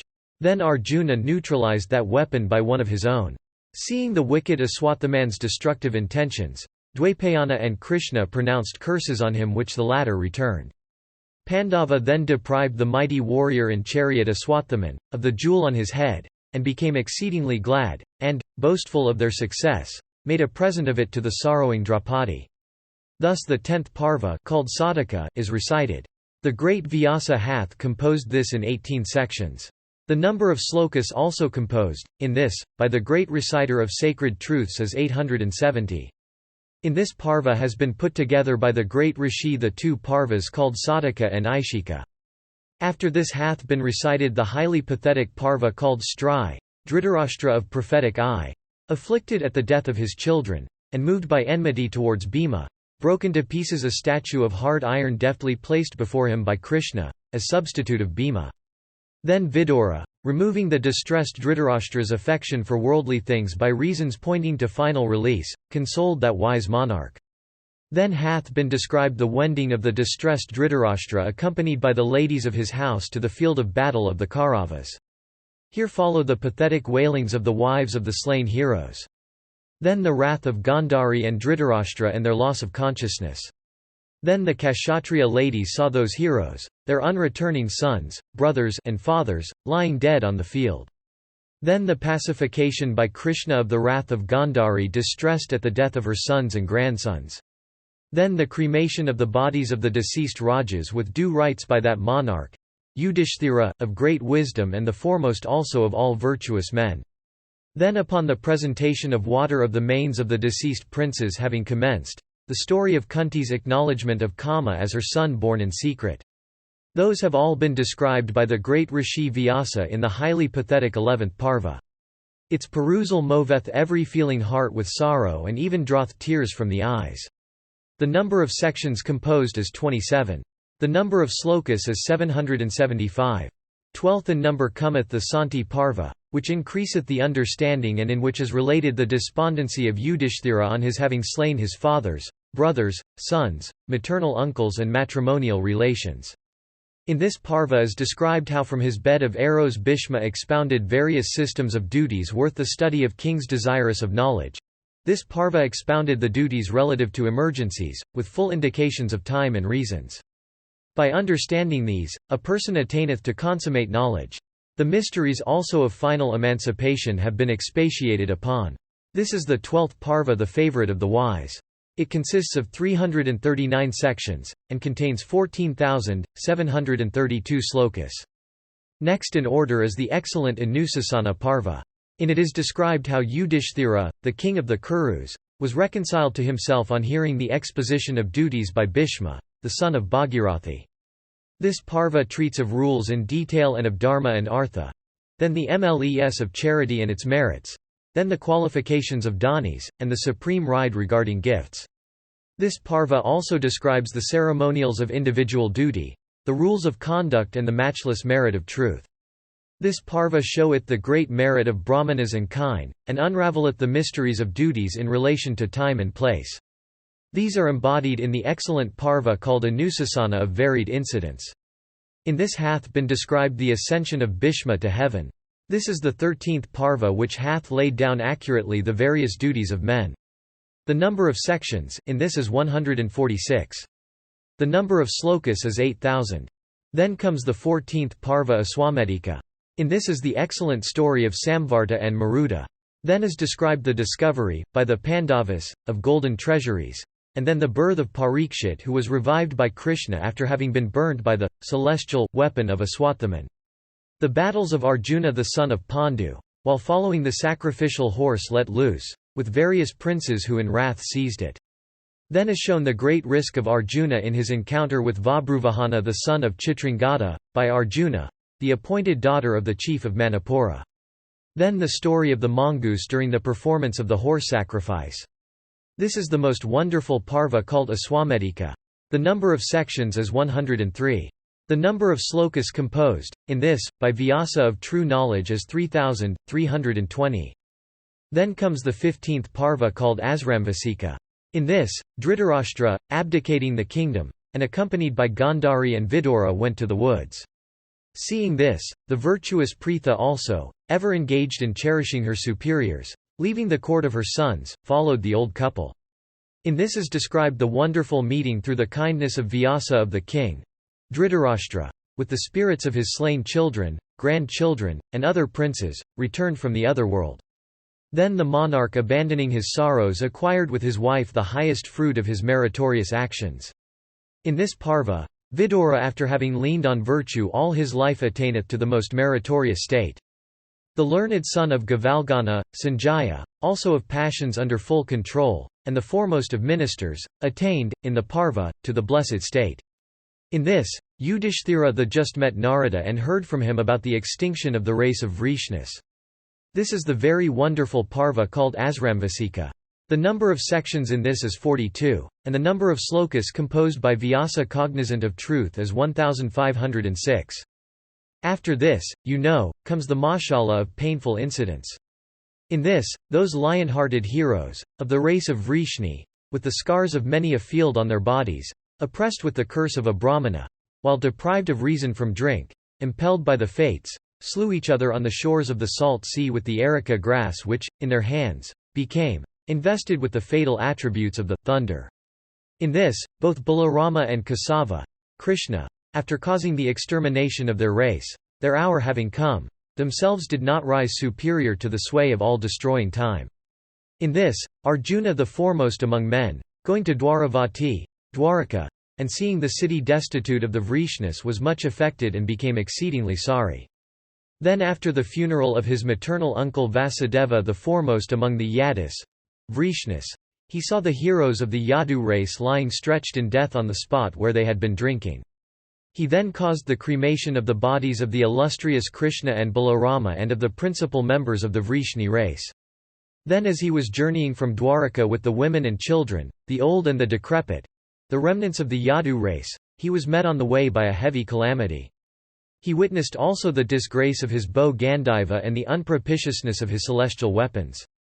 Seeing all this, Arjuna became despondent and, pursuant to Vyasa's advice, went to Yudhishthira and solicited permission to adopt the sannyasa mode of life.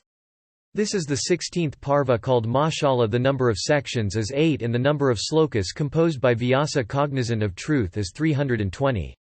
The next is Mahaprasthanika, the 17th parva. In this, those foremost among men the Pandavas abdicating their kingdom went with Draupadi on their great journey called Mahaprasthana. In this, they came across Agni, having arrived on the shore of the Sea of Red Waters. In this, asked by Agni himself, Arjuna worshipped him duly, returned to him the excellent celestial bow called Gandiva.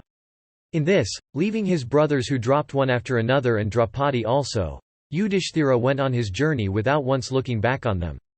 This the 17th parva is called Mahaprasthanika. The number of sections in this is 3. The number of slokas also composed by Vyasa cognizant of truth is 320. The parva that comes after this, you must know, is the extraordinary one called Svarga of celestial incidents.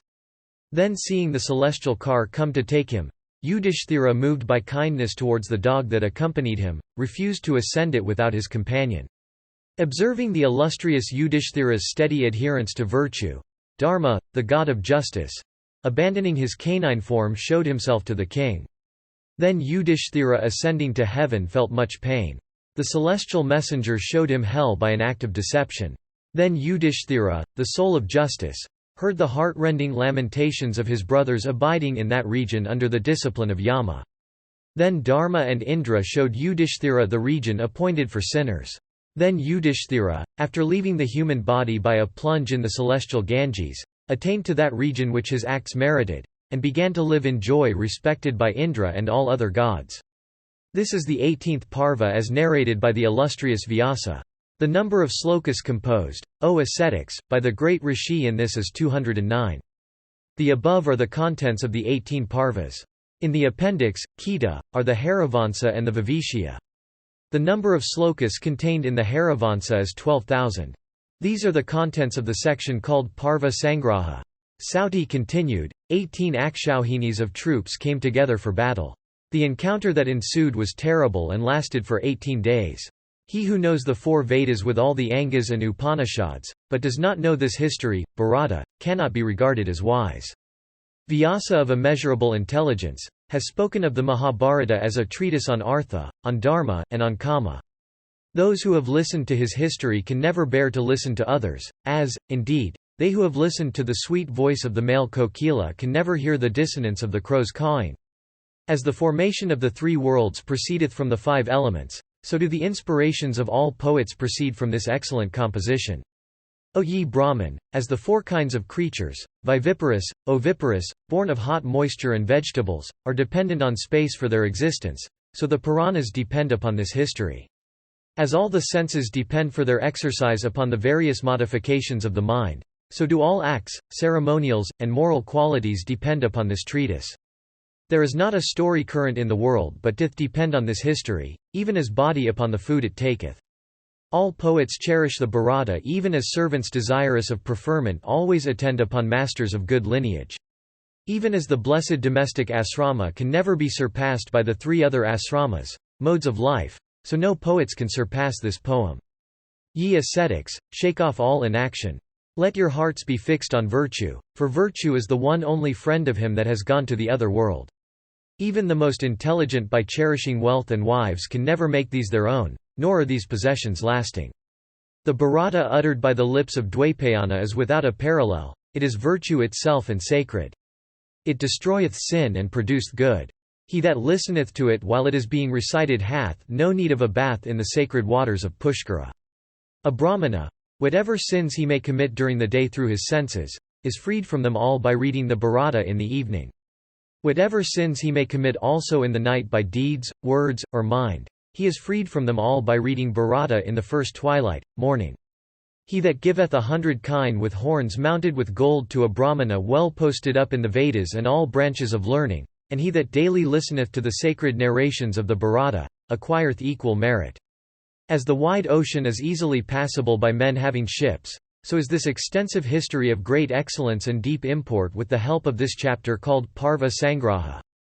Thus endeth the section called Parva Sangraha of the Adiparva of the blessed Mahabharata. Pashya Parva.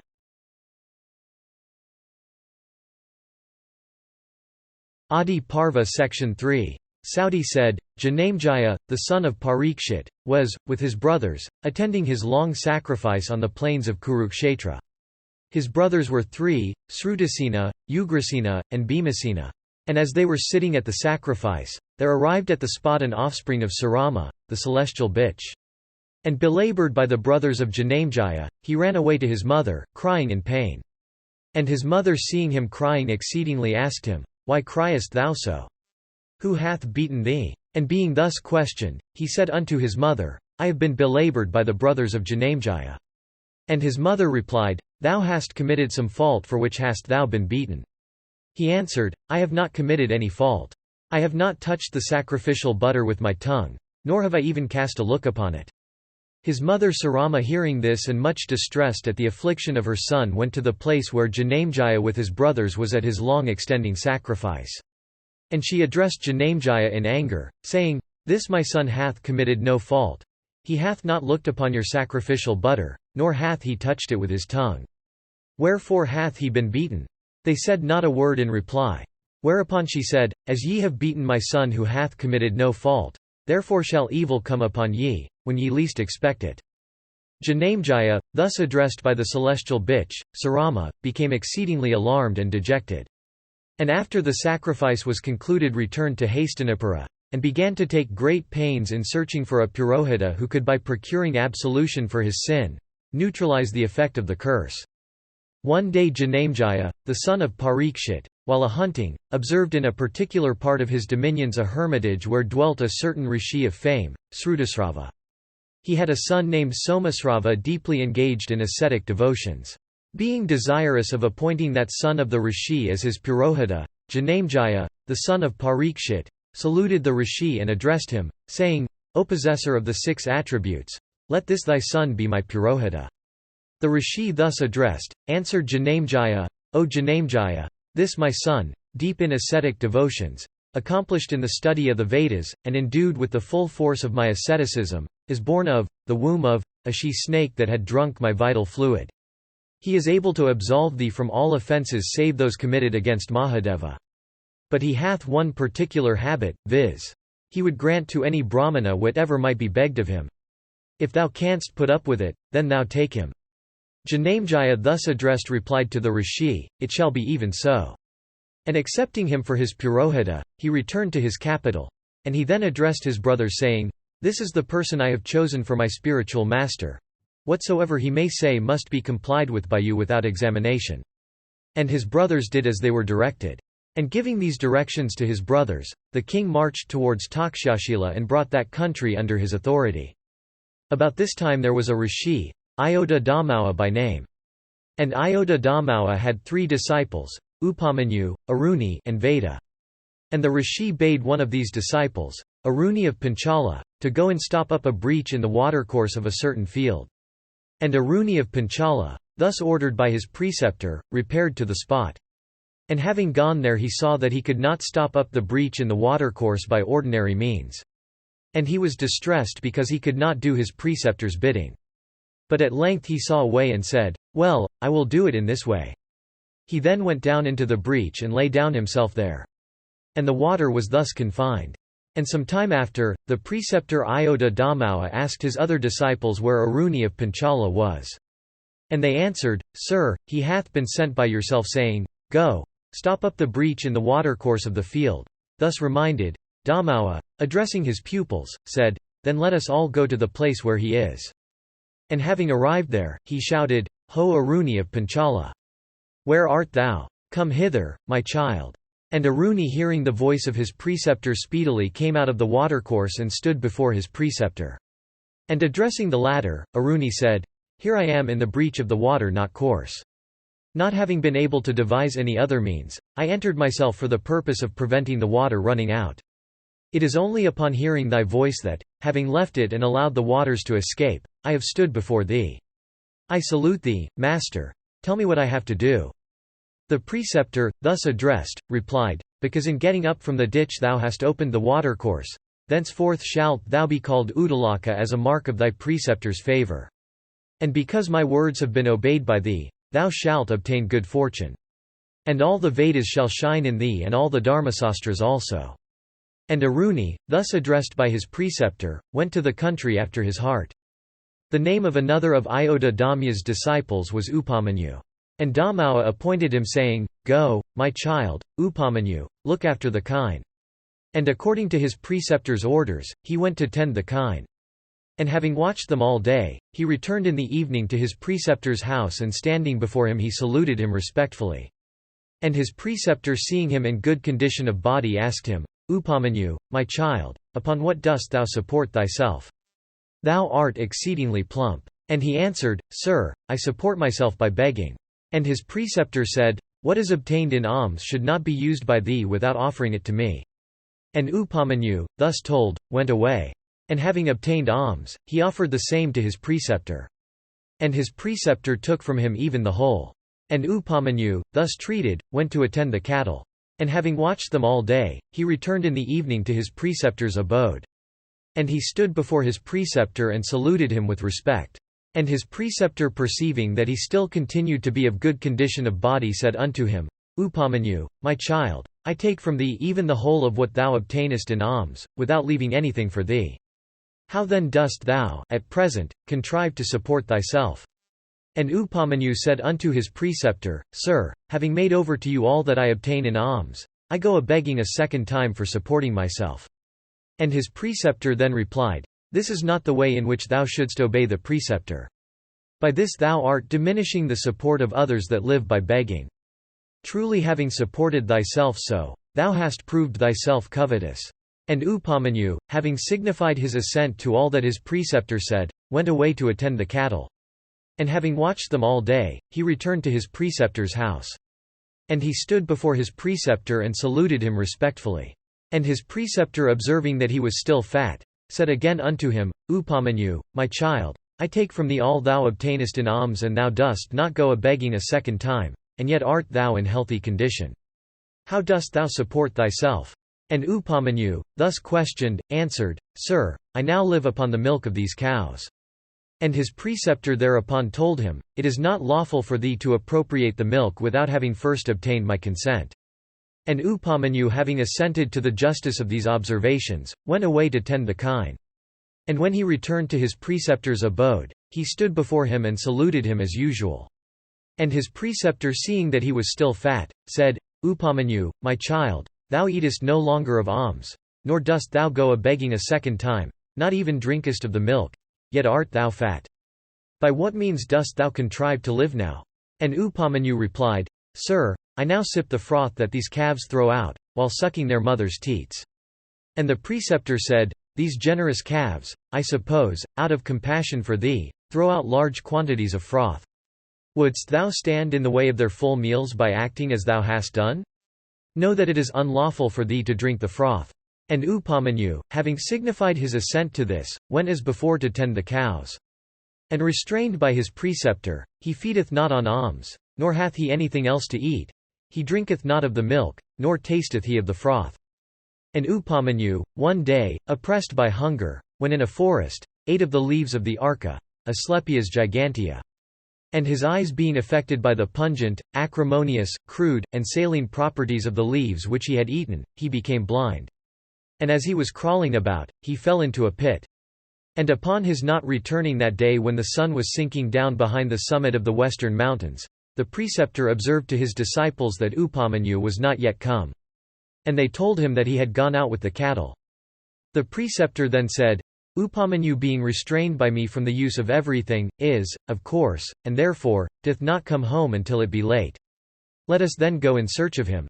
And having said this, he went with his disciples into the forest and began to shout, saying, Ho Upamanyu, where art thou? And Upamanyu hearing his preceptor's voice answered in a loud tone, Here I am at the bottom of a well. And his preceptor asked him how he happened to be there. And Upamanyu replied, Having eaten of the leaves of the arka plant I became blind, and so have I fallen into this well. And his preceptor thereupon told him, Glorify the twin as winds, the joint physicians of the gods, and they will restore thee thy sight. And Upamanyu thus directed by his preceptor began to glorify the twin as swins, in the following words of the Rig Veda. Ye have existed before the creation. Ye first bomb beings, ye are displayed in this wondrous universe of 5 elements. I desire to obtain you by the help of the knowledge derived from hearing, and of meditation, for ye are infinite. Ye are the course itself of nature and intelligent soul that pervades that course. Ye are birds of beauteous feathers perched on the body that is like to a tree. Ye are without the 3 common attributes of every soul. Ye are incomparable. Ye, through your spirit in every created thing, pervade the universe. Ye are golden eagles. Ye are the essence into which all things disappear. Ye are free from error and know no deterioration. Ye are of beauteous beaks that would not unjustly strike and are victorious in every encounter. Ye certainly prevail over time.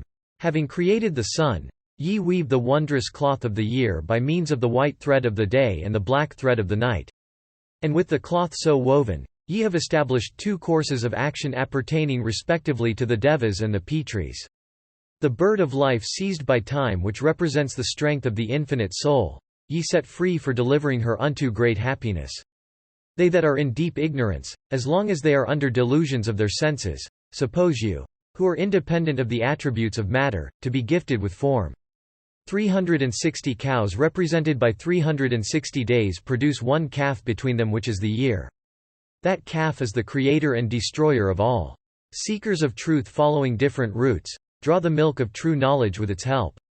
Ye as swins, ye are the creators of that calf. The year is but the nave of a wheel to which is attached 720 spokes representing as many days and nights.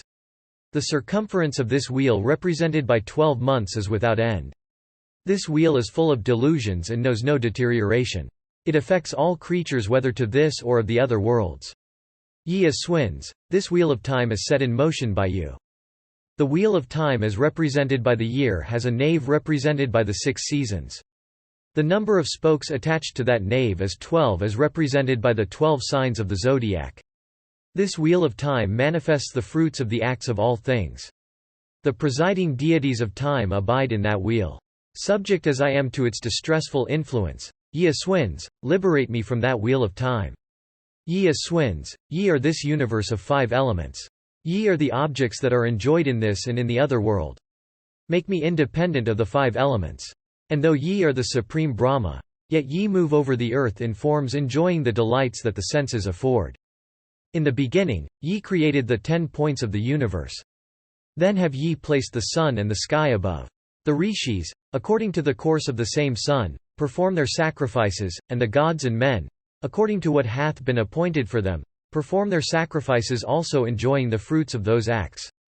Mixing the 3 colors, ye have produced all the objects of sight. It is from these objects that the universe hath sprung whereon the gods and men are engaged in their respective occupations, and, indeed, all creatures endued with life. Ye as swins, I adore you.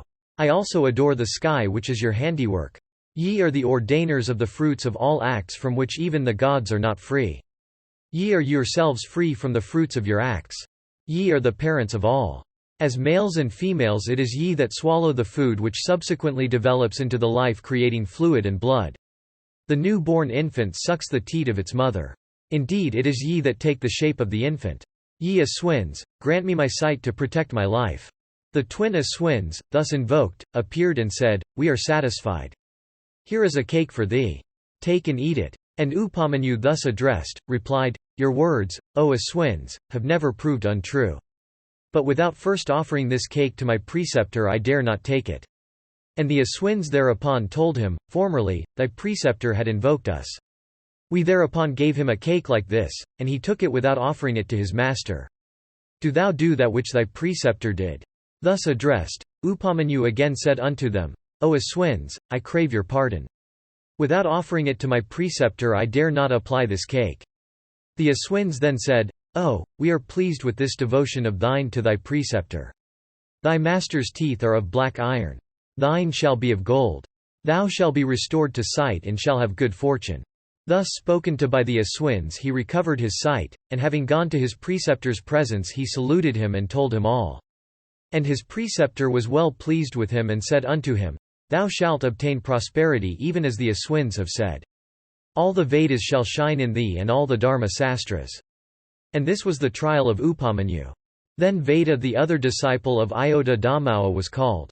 His preceptor once addressed him, saying, "Veda, my child, tarry some time in my house and serve thy preceptor. It shall be to thy profit." And Veda, having signified his assent, tarried long in the family of his preceptor, mindful of serving him. Like an ox under the burthens of his master, he bore heat and cold, hunger and thirst, at all times without a murmur. And it was not long before his preceptor was satisfied. And as a consequence of that satisfaction, Veda obtained good fortune and universal knowledge. And this was the trial of Veda. And Veda, having received permission from his preceptor, and leaving the latter's residence after the completion of his studies, entered the domestic mode of life. And while living in his own house, he got 3 pupils. And he never told them to perform any work or to obey implicitly his own behests. For having himself experienced much woe while abiding in the family of his preceptor, he liked not to treat them with severity. After a certain time, Janamejaya and Pashya, both of the order of Kshatriyas, arriving at his residence, appointed the Brahmin Veda as their spiritual guide, Upadhyaya. And one day while about to depart upon some business related to a sacrifice, he employed one of his disciples, Utanka, to take charge of his household. "Utanka," said he, "whatsoever should have to be done in my house, let it be done by thee without neglect." And having given these orders to Utanka, he went on his journey. So Utanka, always mindful of the injunction of his preceptor, took up his abode in the latter's house. And while Utanka was residing there, the females of his preceptor's house having assembled addressed him and said, "O Utanka, thy mistress is in that season when connubial connection might be fruitful. The preceptor is absent, then stand thou in his place and do the needful." And Utanka, thus addressed, said unto those women, "It is not proper for me to do this at the bidding of women. I have not been enjoined by my preceptor to do aught that is improper." After a while, his preceptor returned from his journey. And his preceptor, having learnt all that had happened, became well pleased and, addressing Utanka, said, "Utanka, my child, what favour shall I bestow on thee? I have been served by thee duly. Therefore hath our friendship for each other increased. I therefore grant thee leave to depart. Go thou, and let thy wishes be accomplished." Utanka, thus addressed, replied, saying, "Let me do something that you wish, for it hath been said, he who bestoweth instruction contrary to usage and he who receiveth it contrary to usage, one of the two dieth, and enmity springeth up between the two. I, therefore, who have received thy leave to depart, am desirous of bringing thee some honorarium due to a preceptor." His master, upon hearing this, replied, "Utanka, my child, wait a while." Some time after, Utanka again addressed his preceptor, saying, "Command me to bring that for honorarium, which you desire." And his preceptor then said, "My dear Utanka, thou hast often told me of your desire to bring something by way of acknowledgement for the instruction thou hast received. Go then in and ask thy mistress what thou art to bring. And bring thou that which she directs." And thus directed by his preceptor, Utanka addressed his preceptress, saying, "Madam, I have obtained my master's leave to go home, and I am desirous of bringing something agreeable to thee as honorarium for the instruction I have received, in order that I may not depart as his debtor. Therefore, please command me what I am to bring." Thus addressed, his preceptress replied, "Go unto King Pasha and beg of him the pair of earrings worn by his queen, and bring them hither. The 4th day hence is a sacred day when I wish to appear before the Brahmanas, who may dine at my house, decked with these earrings. Then accomplish this, O Utanka. If thou shouldst succeed, good fortune shall attend thee. If not, what good canst thou expect?" Utanka thus commanded, took his departure. And as he was passing along the road he saw a bull of extraordinary size and a man of uncommon stature mounted thereon. And that man addressed Utanka and said, "Eat thou of the dung of this bull." Utanka, however, was unwilling to comply. The man said again, "O Utanka, eat of it without scrutiny. Thy master ate of it before." And Utanka signified his assent and ate of the dung and drank of the urine of that bull, and rose respectfully, and washing his hands and mouth went to where King Pasha was. On arriving at the palace, Utanka saw Pasha seated, on his throne. And approaching him Utanka saluted the monarch by pronouncing blessings and said, "I am come as a petitioner to thee." And King Pasha, having returned Utanka's salutations, said, "Sir, what shall I do for thee?" And Utanka said, "I came to beg of thee a pair of earrings as a present to my preceptor. It behoveth thee to give me the earrings worn by the queen." King Pasha replied, "Go, Utanka, into the female apartments where the queen is and demand them of her." And Utanka went into the women's apartments.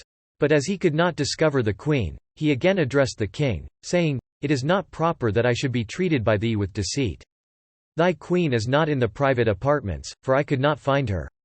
The king thus addressed, considered for a while and replied, "Recollect, sir, with attention whether thou art not in a state of defilement in consequence of contact with the impurities of a repast.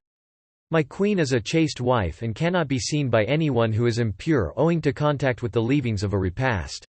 Nor doth she herself appear in sight of anyone who is defiled." Utanka, thus informed, reflected for a while and then said, "Yes, it must be so. Having been in a hurry I performed my ablutions, after meal, in a standing posture." King Pasha then said, "Here is a transgression. Purification is not properly effected by one in a standing posture, not by one while he is going along." And Utanka, having agreed to this, sat down with his face towards the east, and washed his face, hands, and feet thoroughly. And he then, without a noise, sipped thrice of water free from scum and froth, and not warm, and just sufficient to reach his stomach, and wiped his face twice. And he then touched with water the apertures of his organs, eyes, ears, etc.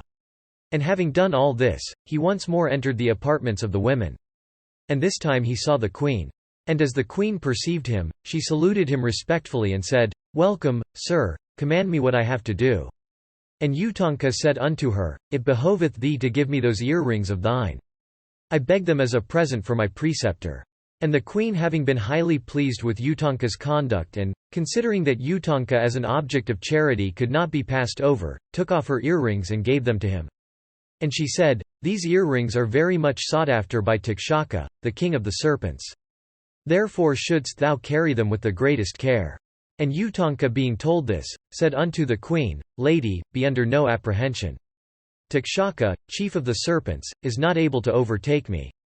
And having said this, and taking leave of the queen, he went back into the presence of Pasha, and said, "Pasha, I am gratified."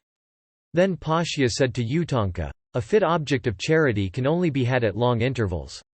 Thou art a qualified guest, therefore do I desire to perform a srata. Tarry thou a little." And Utanka replied, "Yes, I will tarry, and beg that the clean provisions that are ready may be soon brought in."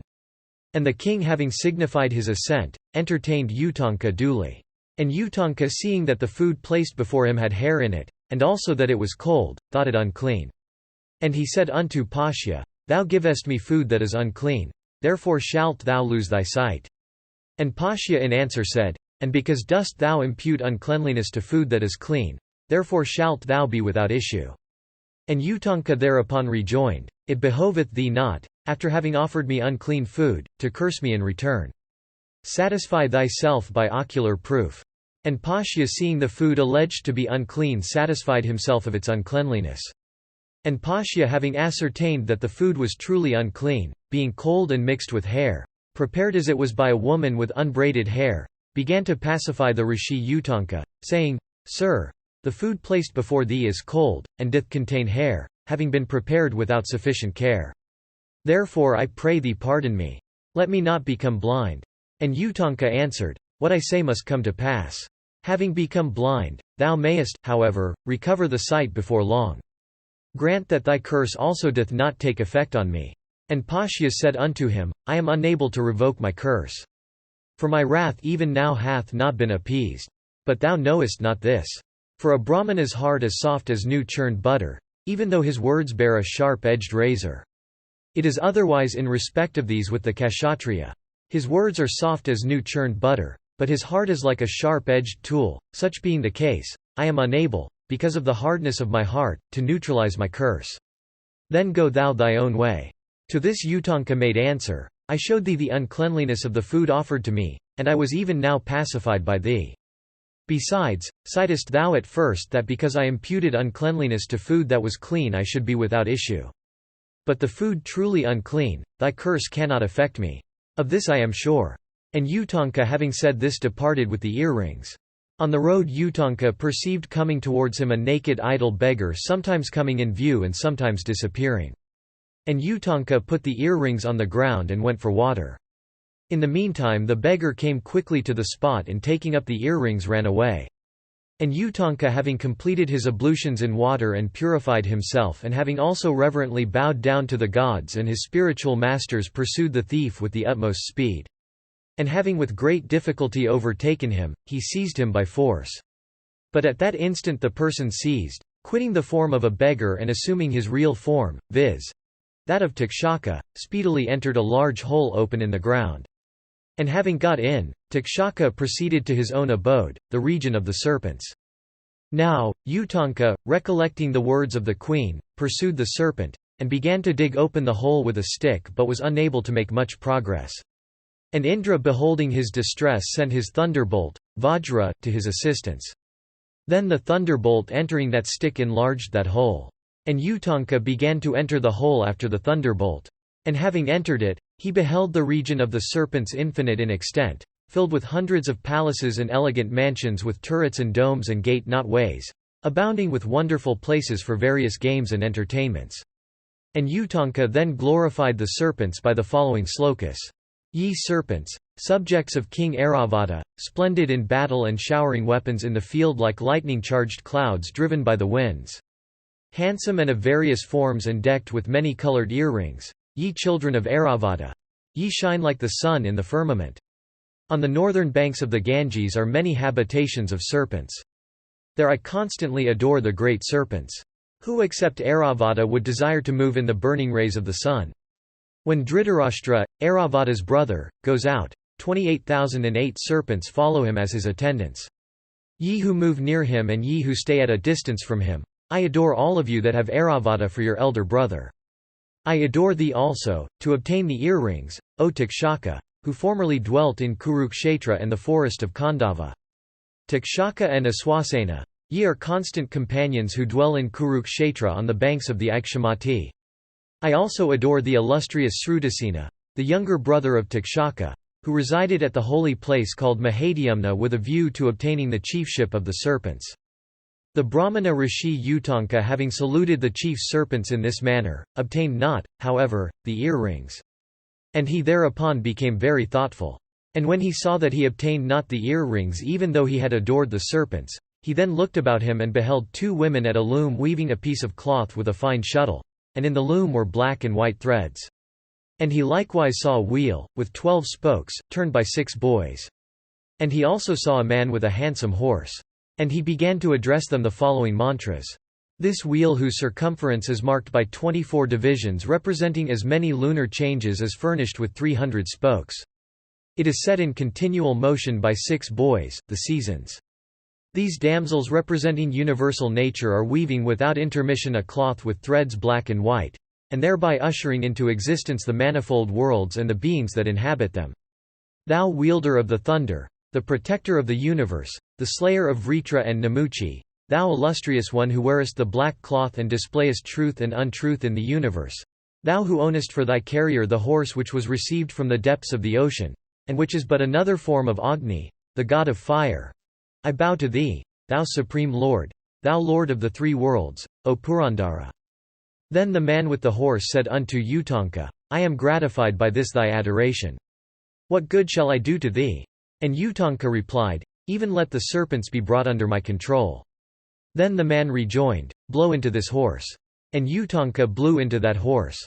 And from the horse thus blown into, there issued, from every aperture of his body, flames of fire with smoke by which the region of the Nagas was about to be consumed.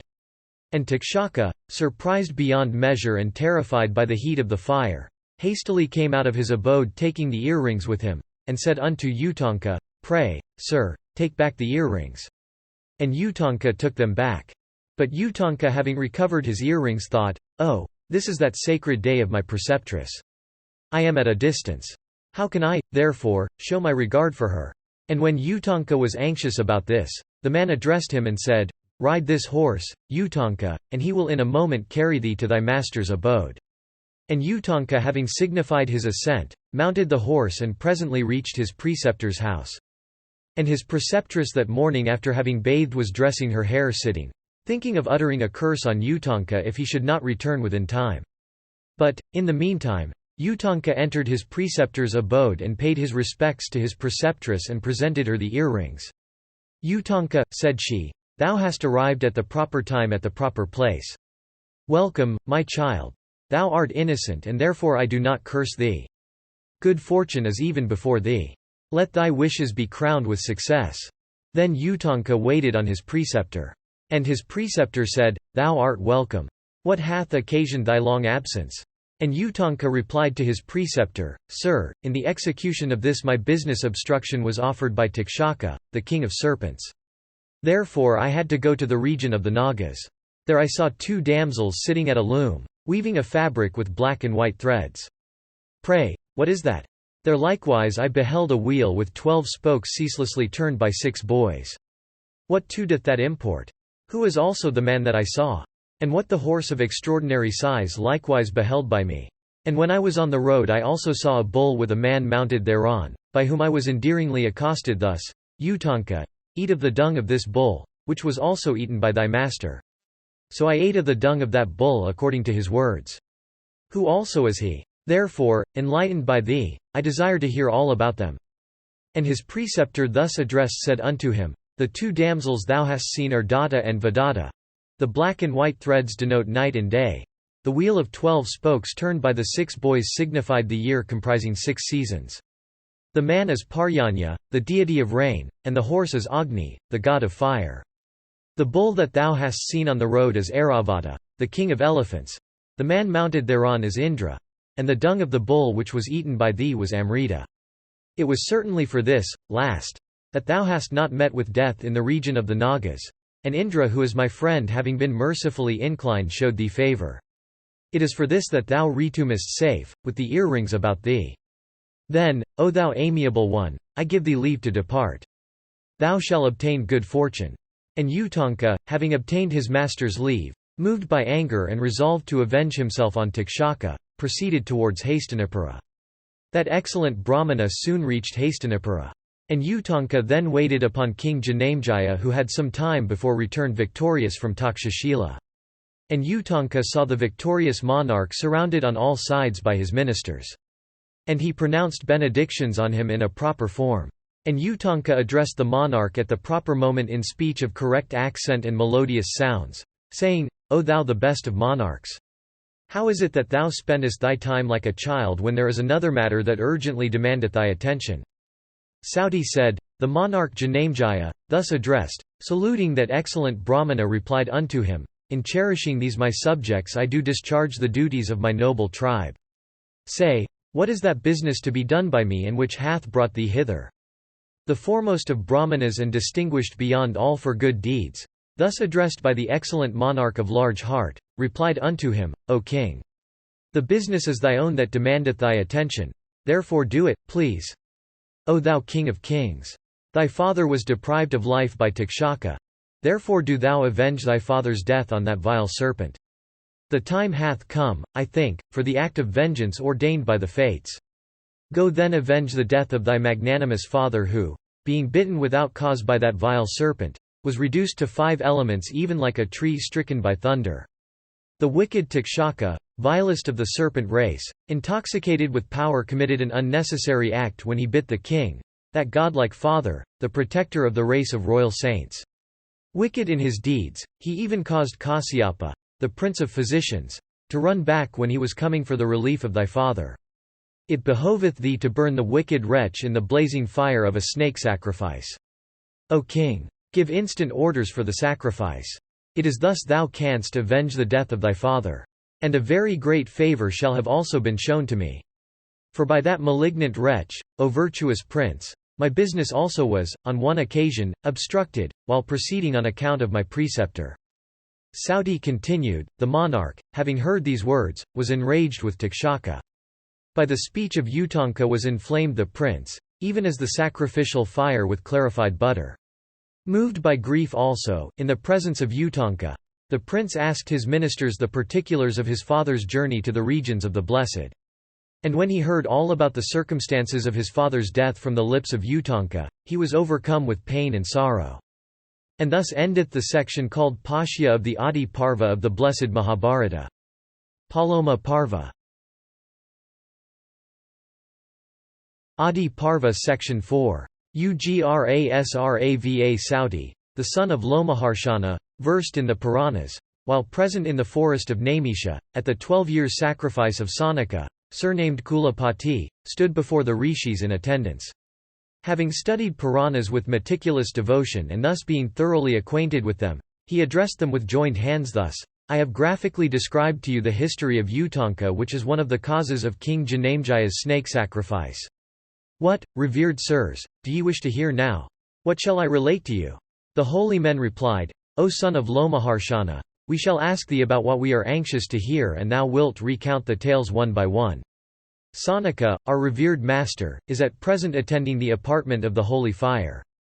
He is acquainted with those divine stories which relate to the gods and asuras. He adequately knoweth the histories of men, serpents, and Gandharvas. Further, O Sauti, in this sacrifice that learned Brahmana is the chief.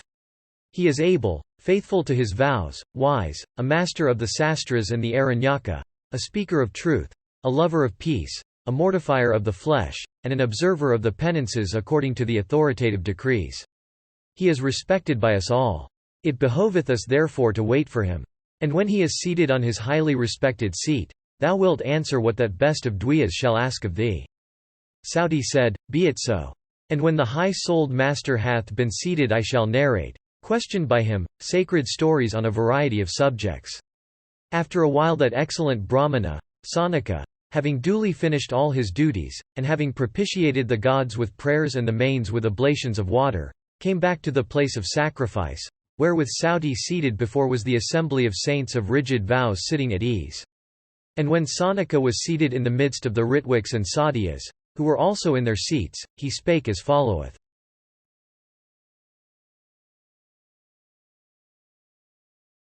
Adiparva Section 5. Sanaka said, Child, thy father formerly read the whole of the Puranas, O son of Lomaharshana, and the Bharata with Krishna Dwaipayana.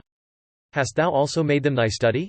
In those ancient records are chronicled interesting stories and the history of the first generations of the wise men, all of which we heard being rehearsed by thy sire. In the first place, I am desirous of hearing the history of the race of Bhrigu. Recount thou that history, we shall attentively listen to thee.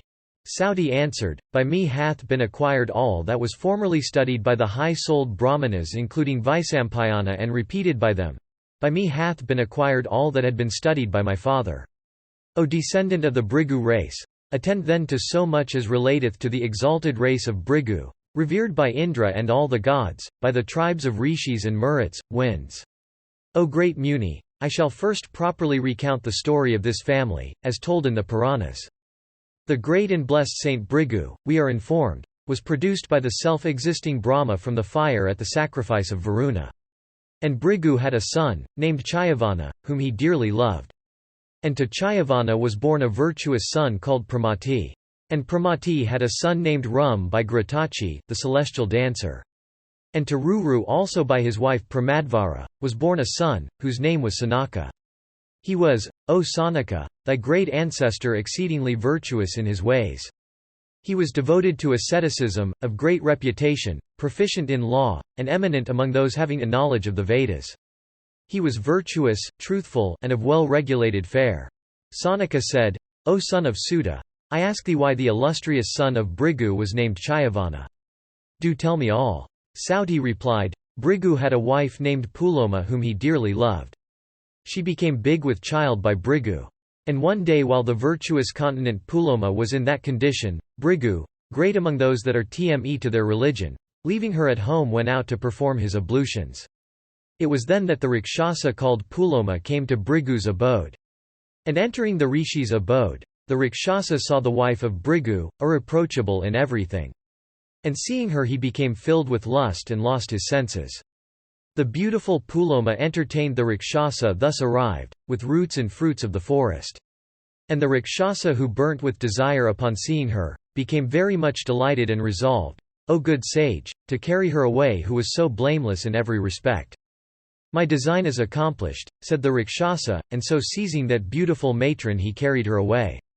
And, indeed, she of agreeable smiles, had been betrothed by her father himself, to him, although the former subsequently bestowed her, according to due rites, on Bhrigu.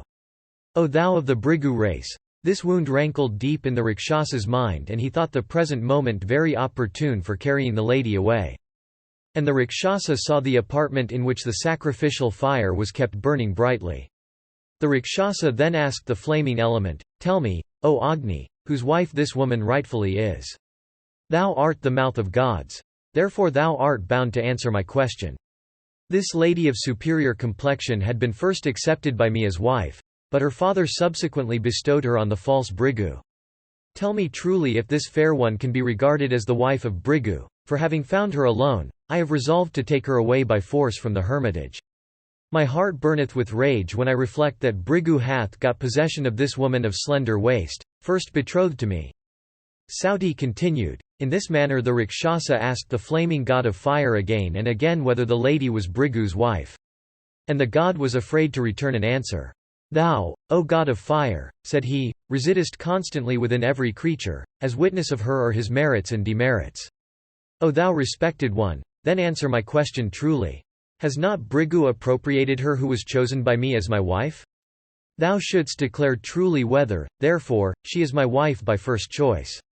After thy answer as to whether she is the wife of Bhrigu, I will bear her away from this hermitage even in sight of thee. Therefore answer thou truly. Sauti continued, The seven-flamed god having heard these words of the Rakshasa became exceedingly distressed, being afraid of telling a falsehood and equally afraid of Bhrigu's curse. And the god at length made answer in words that came out slowly. This Puloma was, indeed, first chosen by thee, O Rakshasa, but she was not taken by thee with holy rites and invocations. But this far-famed lady was bestowed by her father on Bhrigu as a gift from desire of blessing. She was not bestowed on thee, O Rakshasa. This lady was duly made by the Rishi Bhrigu his wife with Vedic rites in my presence. This is she, I know her. I dare not speak a falsehood. O thou best of the Rakshasas, falsehood is never respected in this world. Adiparva Section 6. Sauti said, O Brahmana, having heard these words from the god of fire, the Rakshasa assumed the form of a boar, and seizing the lady carried her away with the speed of the wind, even of thought.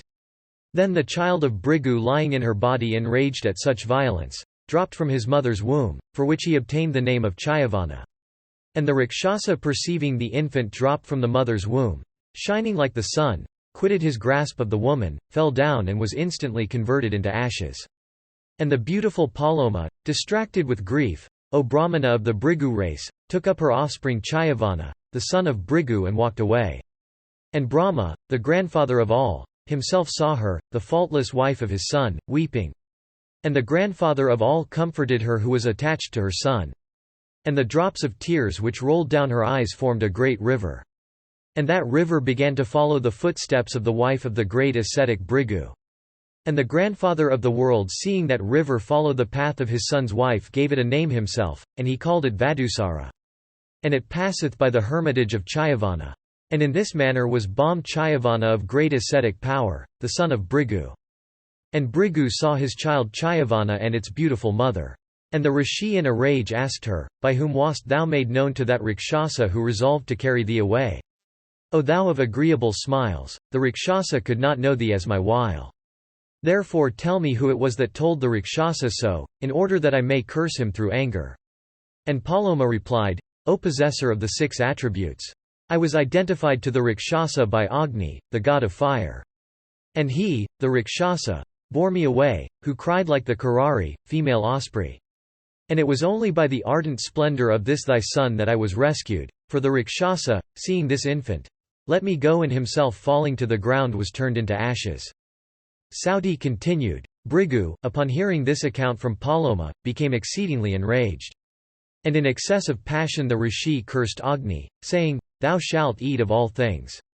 So ends the 6th section called, The Curse on Agni in the Adiparva.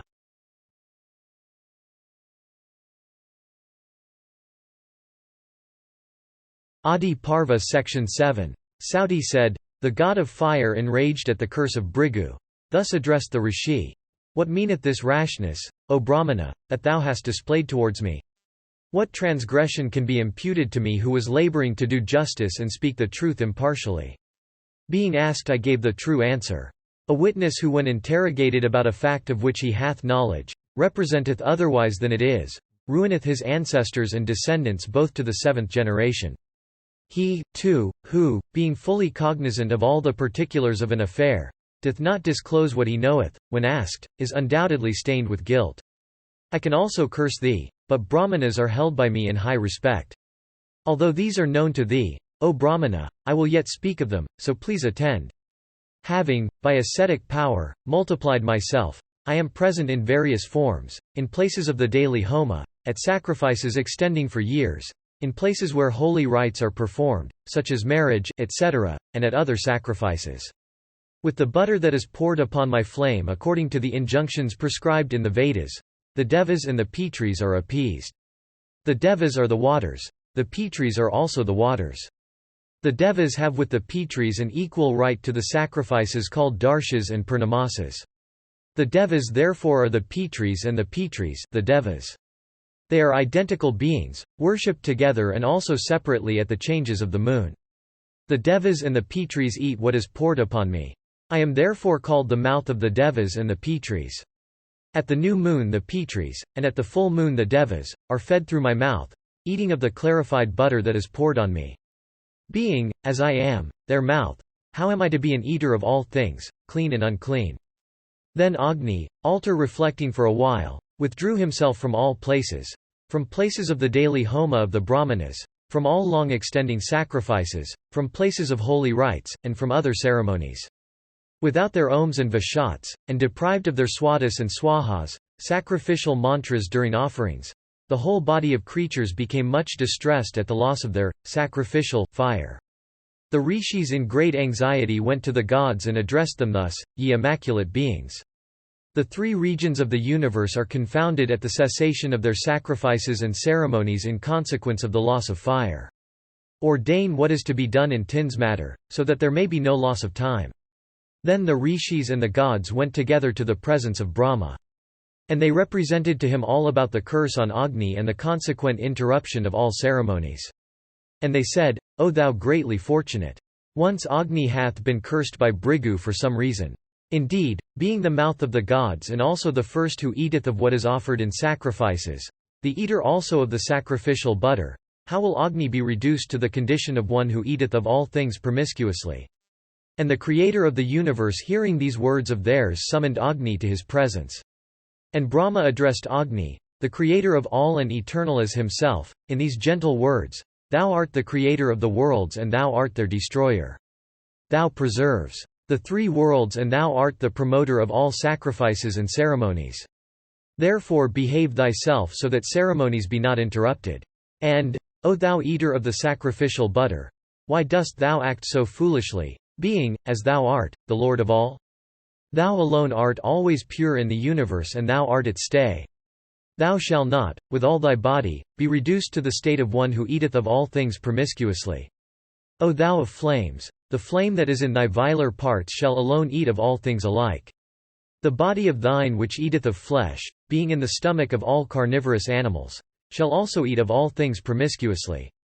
And as everything touched by the sun's rays becometh pure, so shall everything be pure that shall be burnt by thy flames. Thou art, O fire, the supreme energy born of thy own power. Then, O Lord, by that power of thine make the Rishi's curse come true. Continue to receive thy own portion and that of the gods, offered at thy mouth.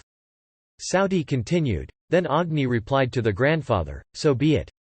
And he then went away to obey the command of the Supreme Lord. The gods and the Rishis also returned in delight to the place whence they had come. And the Rishis began to perform as before their ceremonies and sacrifices. And the gods in heaven and all creatures of the world rejoiced exceedingly. And Agni too rejoiced in that he was free from the prospect of sin. Thus, O possessor of the 6 attributes, had Agni been cursed in the days of yore by Bhrigu. And such is the ancient history connected with the destruction of the Rakshasa, Paloma and the birth of Chayavana. Thus endeth the 7th section of the Paloma Parva of the Adiparva of the blessed Mahabharata.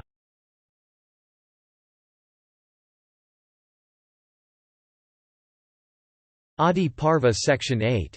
Sauti said, O Brahmana, Chayavana, the son of Bhrigu, begot a son in the womb of his wife Sukanya. And that son was the illustrious Pramati of resplendent energy. And Pramati begot in the womb of Gratachi a son called Ruru.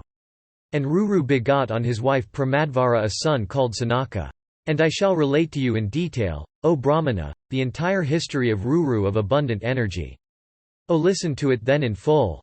Formerly there was a great rishi called Saint Huleksa, possessed of ascetic power and learning and kindly disposed towards all creatures. At that time, O Brahmana sage, Viswavasu, the king of the Gandharvas, it is said, had intimacy with Manaka, the celestial dancing girl. And the Aspara, Manaka, O thou of the Bhrigu race, when her time was come, brought forth an infant near the hermitage of Saint Huleksa. And dropping the newborn infant on the banks of the river, O Brahmana, Manaka, the Aspara, being destitute of pity and shame, went away. And the rishi, Saint Huleksa, of great ascetic power, discovered the infant lying forsaken in a lonely part of the riverside. And he perceived that it was a female child, bright as the offspring of an immortal and blazing, as it were, with beauty. And the great Brahmana, Saint Huleksa, the first of Munis, seeing that female child, and filled with compassion, took it up and reared it. And the lovely child grew up in his holy habitation, the noble-minded and blessed Rishi Saint Huleksa performing in due succession all the ceremonies beginning with that at birth as ordained by the divine law. And because she surpassed all of her sex in goodness, beauty and every quality, the great Rishi called her by the name of Pramadvara. And the pious Ruru, having seen Pramadvara in the hermitage of Saint Huleksa, became one whose heart was pierced by the god of love. And Ruru by means of his companions made his father Pramati, the son of Bhrigu, acquainted with his passion. And Pramati demanded her of the far-famed Saint Huleksa for his son. And her foster father betrothed the virgin Pramadvara to Ruru, fixing the nuptials for the day when the star Varga Devata, Purva Falguni, would be ascendant. Then within a few days of the time fixed for the nuptials, the beautiful virgin, while at play with companions of her own sex, her time having come, impelled by fate, trod upon a serpent which she did not perceive as it lay in coil. And the reptile, urged to execute the will of fate, violently darted its envenomed fangs into the body of the heedless maiden. And stung by that serpent, she instantly dropped senseless on the ground, her color faded and all the graces of her person went off. And with dishevelled hair she became a spectacle of woe to her companions and friends. And she who was so agreeable to behold became on her death what was too painful to look at. And the girl of slender waist lying on the ground like one asleep, being overcome with the poison of the snake, once more became more beautiful than in life. And her foster father and the other holy ascetics who were there, all saw her lying motionless upon the ground with the splendor of a lotus. And then there came many noted brahmanas filled with compassion, and they sat around her. And Swastyatreya, Mahajana, Kushika, Sankamakala, Udalaka, Katha, and Sweta of great renown, Bharadvaya, Kaunakutsya, Arshtishina, Gautama, Pramati, and Pramati's son Ruru, and other inhabitants of the forest, came there. And when they saw that maiden lying dead on the ground overcome with the poison of the reptile that had bitten her, they all wept filled with compassion. But Ruru, mortified beyond measure, retired from the scene. So ends the 8th section of the Paloma Parva of the Adiparva of the Blessed Mahabharata. Adiparva Section 9. Sauti said, while those illustrious Brahmanas were sitting around the dead body of Pramadvara, Ruru, sorely afflicted, retired into a deep wood and wept aloud. And overwhelmed with grief he indulged in much piteous lamentation. And, remembering his beloved Pramadvara, he gave vent to his sorrow in the following words, Alas! The delicate fair one that increaseth my affliction leath upon the bare ground. What can be more deplorable to us, her friends? If I have been charitable, if I have performed acts of penance, if I have ever revered my superiors, let the merit of these arts restore to life my beloved one. If from my birth I have been controlling my passions, adhered to my vows, let the fair Pramadvara rise from the ground. And while Rum was indulging in these lamentations for the loss of his bride, a messenger from heaven came to him in the forest and addressed him thus, The words thou utterest, O Ruru, in thy affliction are certainly ineffectual. For, O pious man, one belonging to this world whose days have run out can never come back to life. This poor child of a Gandharva and a Spara has had her days run out. Therefore, O child, thou shouldst not consign thy heart to sorrow. The great gods, however, have provided beforehand a means of her restoration to life. And if thou compliest with it, thou mayest receive back thy Pramadvara. And Rum replied, O messenger of heaven! What is that which the gods have ordained? Tell me in full so that, on hearing, I may comply with it. It behoveth thee to deliver me from grief. And the celestial messenger said unto Rum, Resign half of thy own life to thy bride, and then, O Rum of the race of Brigu, thy Pramadvara shall rise from the ground. O best of celestial messengers, I most willingly offer a moiety of my own life in favor of my bride. Then let my beloved one rise up once more in her dress and lovable form. Sauti said, Then the king of Gandharvas, the father of Pramadvara, and the celestial messenger, both of excellent qualities, went to the god Dharma, the judge of the dead, and addressed him, saying, If it be thy will, O Dharmaraja, let the amiable Pramadvara, the betrothed wife of Rum, now lying dead, rise up with a moiety of Rum's life. And Dharmaraja answered, O messenger of the gods, if it be thy wish, let Pramadvara, the betrothed wife of Rum, rise up endued with a moiety of Rum's life. Sauti continued, and when Dharmaraja had said so, that maiden of superior complexion, Pramadvara, endued with a moiety of Rum's life, rose as from her slumber. This bestowal by Rum of a moiety of his own span of life to resuscitate his bride afterwards led, as it would be seen, to a curtailment of Rum's life. And on an auspicious day their fathers gladly married them with due rites. And the couple passed their days, devoted to each other. And Rum having obtained such a wife, as is hard to be found, beautiful and bright as the filaments of the lotus, made a vow for the destruction of the serpent race. And whenever he saw a serpent he became filled with great wrath and always killed it with a weapon. One day, O Brahmana, Rum entered an extensive forest. And there he saw an old serpent of the Dunduba species lying stretched on the ground. And Rum thereupon lifted up in anger his staff, even like to the staff of death, for the purpose of killing it. Then the Dunduba, addressing Rum, said, I have done thee no harm, O Brahmana. Then wherefore wilt thou slay me in anger? So ends the 9th section of the Paloma Parva of the Adiparva of the Blessed Mahabharata. Adiparva Section 10. Sauti said, and Rum, on hearing those words, replied, My wife, dear to me as life, was bit by a snake. Upon which, I took, O snake, a dreadful vow, viz. That I would kill every snake that I might come across. Therefore shall I smite thee and thou shalt be deprived of life. And the Dunduba replied, O Brahmana, the snakes that bite man are quite different in type. It behoveth thee not to slay Dundubhas who are serpents only in name. Subject like other serpents to the same calamities but not sharing their good fortune, in woe the same but in joy different, the Dundubhas should not be slain by thee under any misconception. Sauti continued, and the Rishi Ruru hearing these words of the serpent, and seeing that it was bewildered with fear, albeit a snake of the Dunduba species, killed it not. And Rum, the possessor of the 6 attributes, comforting the snake addressed it, saying, Tell me fully, O snake, who art thou thus metamorphosed?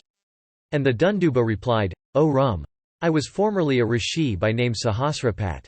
And it is by the curse of a Brahmana that I have been transformed into a snake. And Rum asked, O thou best of snakes, for what wast thou cursed by a Brahmana in wrath? And how long also will thy form continue so? And so ends the 10th section of the Paloma Parva of the Adiparva.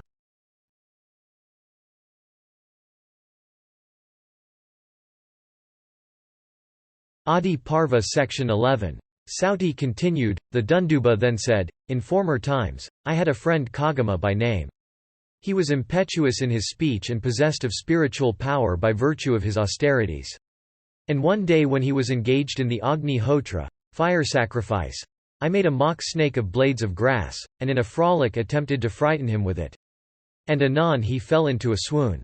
On recovering his senses, that truth-telling and vow-observing ascetic, burning with wrath, exclaimed, Since thou hast made a powerless mock snake to frighten me, thou shalt be turned even into a venomless serpent thyself by my curse.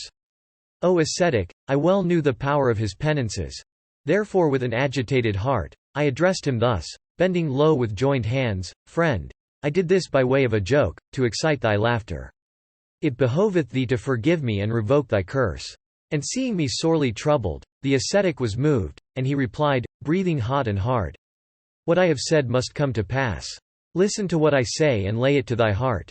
O pious one! When Rum the pure son of Pramati, will appear, thou shalt be delivered from the curse the moment thou seest him. Thou art the very Ruru and the son of Pramati.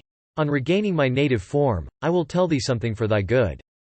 And that illustrious man and the best of Brahmanas then left his snake body, and attained his own form and original brightness.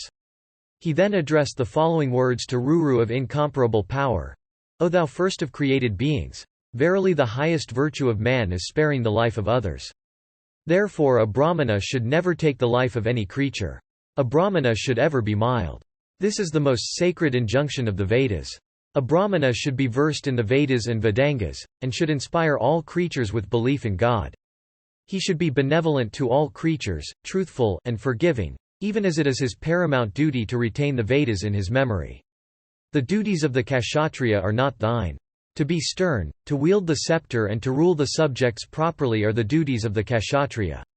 Listen, O Ruru, to the account of the destruction of snakes at the sacrifice of Janamejaya in days of yore, and the deliverance of the terrified reptiles by that best of Dwyas, Astika, profound in Vedic lore and might in spiritual energy. And so ends the 11th section of the Paloma Parva of the Adiparva.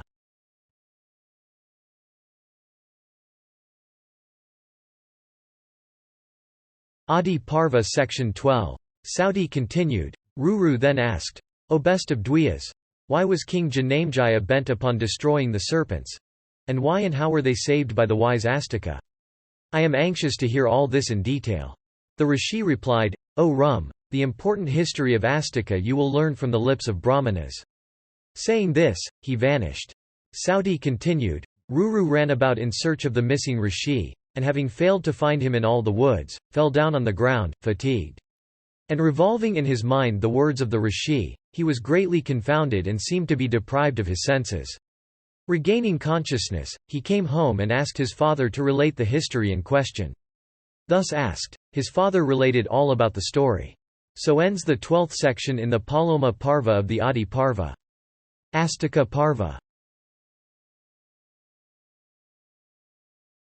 Adiparva section 13. Sanaka said, For what reason did that tiger among kings, the royal Janamejaya, determine to take the lives of the snakes by means of a sacrifice? O Sauti, tell us in full the true story. Tell us also why Astika, that best of regenerate ones, that foremost of ascetics, rescued the snakes from the blazing fire. Whose son was that monarch who celebrated the snake sacrifice? And whose son also was that best of regenerate ones? Sauti said, O best of speakers, this story of Astika is long. I will duly relate it in full, O listen. Sanaka said, I am desirous of hearing at length the charming story of that rishi, that illustrious Brahmana named Astika. Sauti said, This history, first recited by Krishna Dwaipayana, is called a Purana by the Brahmanas. It was formerly narrated by my wise father, Lomaharshana, the disciple of Vyasa, before the dwellers of the Naimisha forest, at their request. I was present at the recital, and, O Sanaka, since thou askest me, I shall narrate the history of Astika exactly as I heard it. O listen, as I recite in full that sin-destroying story. The father of Astika was powerful like Prajapati. He was a brahmacharan, always engaged in austere devotions. He ate sparingly, was a great ascetic, and had his lust under complete control. And he was known by the name of Jaratkaru. That foremost one among the Yayavaras, virtuous and of rigid vows, highly blessed and endued with great ascetic power, once undertook a journey over the world. He visited diverse places, bathed in diverse sacred waters, and rested where night overtook him. Endued with great energy, he practiced religious austerities, hard to be practiced by men of unrestrained souls. The sage lived upon air only, and renounced sleep forever. Thus going about like a blazing fire, one day he happened to see his ancestors, hanging heads down in a great hole, their feet pointing upwards. On seeing them, Jaratkaru addressed them, saying, "Who are you thus hanging heads down in this hole by a rope of Varana fibers that is again secretly eaten into on all sides by a rat living here?" The ancestors said, "We are rishis of rigid vows, called Yayavaras. We are sinking low into the earth for want of offspring. We have a son named Jaratkaru. Woe to us! That wretch hath entered upon a life of austerities only. The fool doth not think of raising offspring by marriage.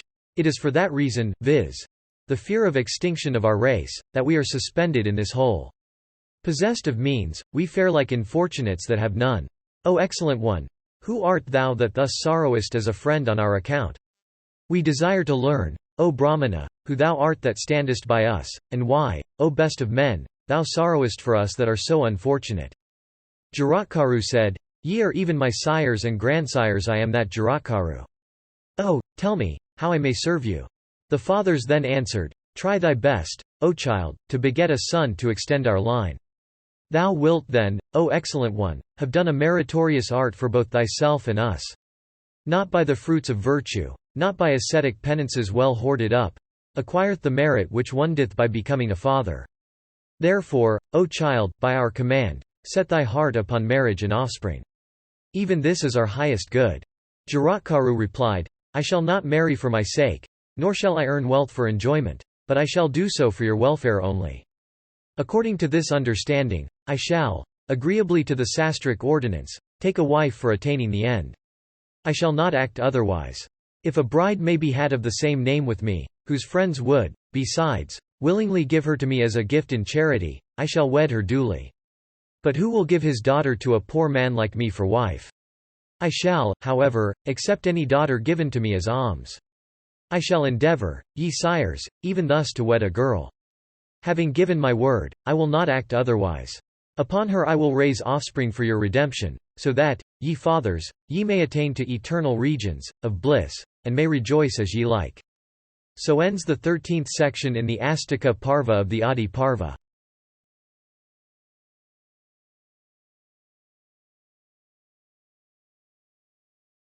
Adiparva section 14. Sauti said, that Brahmana of rigid vows then wandered over the earth for a wife, but a wife found he not. One day he went into the forest, and recollecting the words of his ancestors, he thrice prayed in a faint voice for a bride. Thereupon Vasuki rose and offered his sister for the rishi's acceptance. But the Brahmana hesitated to accept her, thinking her not to be of the same name with himself. The high-souled Jaratkaru thought within himself, "I will take none for wife who is not of the same name with myself." Then that rishi of great wisdom and austere penances asked him, saying, "Tell me truly what is the name of this thy sister, O snake?" Vasuki replied, "O Jaratkaru, this my younger sister is called Jaratkaru. Given away by me, accept this slender-waisted damsel for thy spouse. O best of Brahmanas, for thee I reserved her. Therefore, take her." Saying this, he offered his beautiful sister to Jaratkaru, who then espoused her with ordained rites. So ends the 13th section in the Astika Parva of the Adiparva. Adiparva section 15. Sauti said, O foremost of persons acquainted with Brahma, The mother of the snakes had cursed them of old, saying, "He that hath the wind for his charioteer, viz. Agni, shall burn you all in Janamjaya's sacrifice." It was to neutralize that curse that the chief of the snakes married his sister to that high-souled rishi of excellent vows. The rishi wedded her according to the rites ordained in the scriptures, and from them was born a high-souled son called Astika. An illustrious ascetic, versed in the Vedas and their branches, he regarded all with an even eye, and removed the fears of both his parents. Then, after a long space of time, a king descending from the Pandava line celebrated a great sacrifice known as the snake sacrifice. After that sacrifice had commenced for the destruction of the snakes, Astika delivered the Nagas, viz. his brothers and maternal uncles and other snakes, from a fiery death.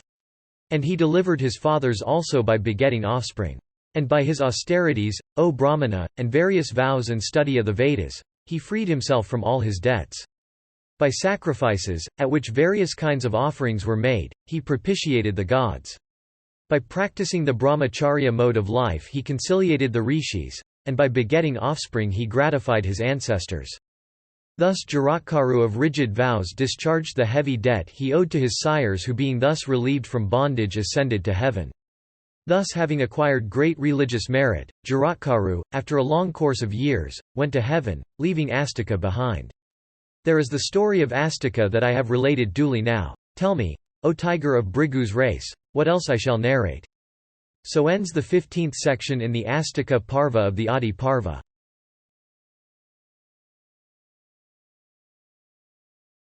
Adiparva Section 16. Sanaka said, O Sauti, relate once more in detail this history of the learned and virtuous Astika. Our curiosity for hearing it is great. O amiable one, thou speakest sweetly, with proper accent and emphasis, and we are well pleased with thy speech. Thou speakest even as thy father. Thy sire was ever ready to please us. Tell us now the story as thy father had related it. Sauti said, O thou that art blessed with longevity, I shall narrate the history of Astika as I heard it from my father. O Brahmana, in the Golden Age, Prajapati had 2 daughters. O sinless one, the sisters were endowed with wonderful beauty. Named Kadru and Vinata, they became the wives of Kasyapa. Kasyapa derived great pleasure from his 2 wedded wives, and being gratified he, resembling Prajapati himself, offered to give each of them a boon. Hearing that their lord was willing to confer on them their choice blessings, those excellent ladies felt transports of joy. Kadru wished to have for sons 1,000 snakes all of equal splendor. And Vinata wished to bring forth 2 sons surpassing the 1,000 offsprings of Kadru in strength, energy, size of body, and prowess. Unto Kadru her lord gave that boon about a multitude of offspring. And unto Vinata also, Kasyapa said, Be it so. Then Vinata, having obtained her prayer, rejoiced greatly. Obtaining 2 sons of superior prowess, she regarded her boon fulfilled. Kadru also obtained her 1,000 sons of equal splendor. Bear the embryos carefully, said Kasyapa, and then he went into the forest, leaving his 2 wives pleased with his blessings. Sauti continued, O best of regenerate ones, after a long time, Kadru brought forth 1,000 eggs, and Vinata too. Their maidservants deposited the eggs separately in warm vessels. 500 years passed away, and the 1,000 eggs produced by Kadru burst, and out came the progeny. But the twins of Vinata did not appear. Vinata was jealous, and therefore she broke one of the eggs and found in it an embryo with the upper part developed but the lower one undeveloped. At this, the child in the egg became angry and cursed his mother, saying, Since thou hast prematurely broken this egg, thou shalt serve as a slave. Shouldst thou wait 500 years and not destroy, or render the other egg half-developed, by breaking it through impatience, then the illustrious child within it will deliver thee from slavery. And if thou wouldst have the child strong, thou must take tender care of the egg for all this time. Thus cursing his mother, the child rose to the sky. O Brahmana, even he is the charioteer of Surya, always seen in the hour of morning. Then at the expiration of the 500 years, bursting open the other egg, out came Garuda, the serpent-eater. O tiger of Brigu's race, immediately on seeing the light, that son of Vinata left his mother. And the lord of birds, feeling hungry, took wing in quest of the food assigned to him by the great ordainer of all. So ends the 16th section in the Astika Parva of the Adiparva.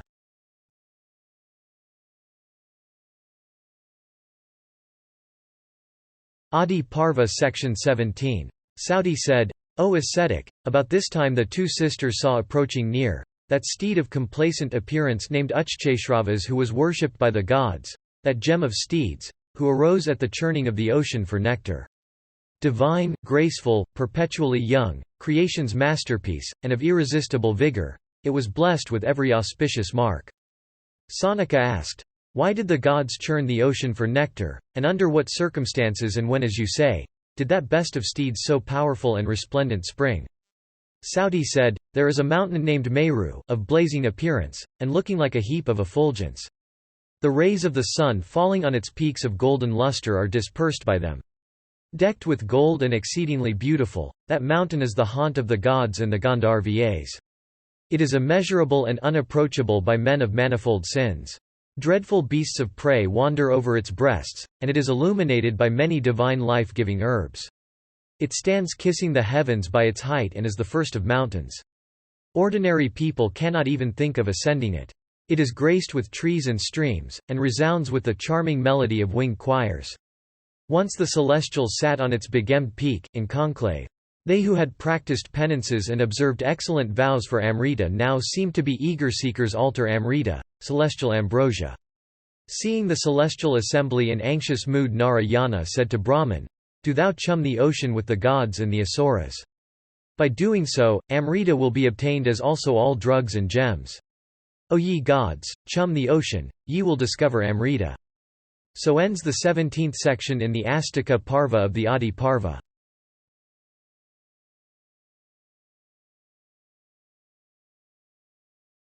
Adiparva section 18. Sauti said, "There is a mountain called Mandara adorned with cloud-like peaks. It is the best of mountains, and is covered all over with intertwining herbs. There countless birds pour forth their melodies, and beasts of prey roam about. The gods, the Asparas and the Kinnaras visit the place. Upwards it rises 11,000 yojanas, and descends downwards as much. The gods wanted to tear it up and use it as a churning rod, but failing to do so same to Vishnu and Brahman who were sitting together, and said unto them, Devise some efficient scheme, consider, ye gods, how Mandara may be dislodged for our good." Sauti continued, "O son of Bhrigu! Vishnu with Brahman assented to it. And the lotus-eyed one, Vishnu, laid the hard task on the mighty Ananta, the prince of snakes.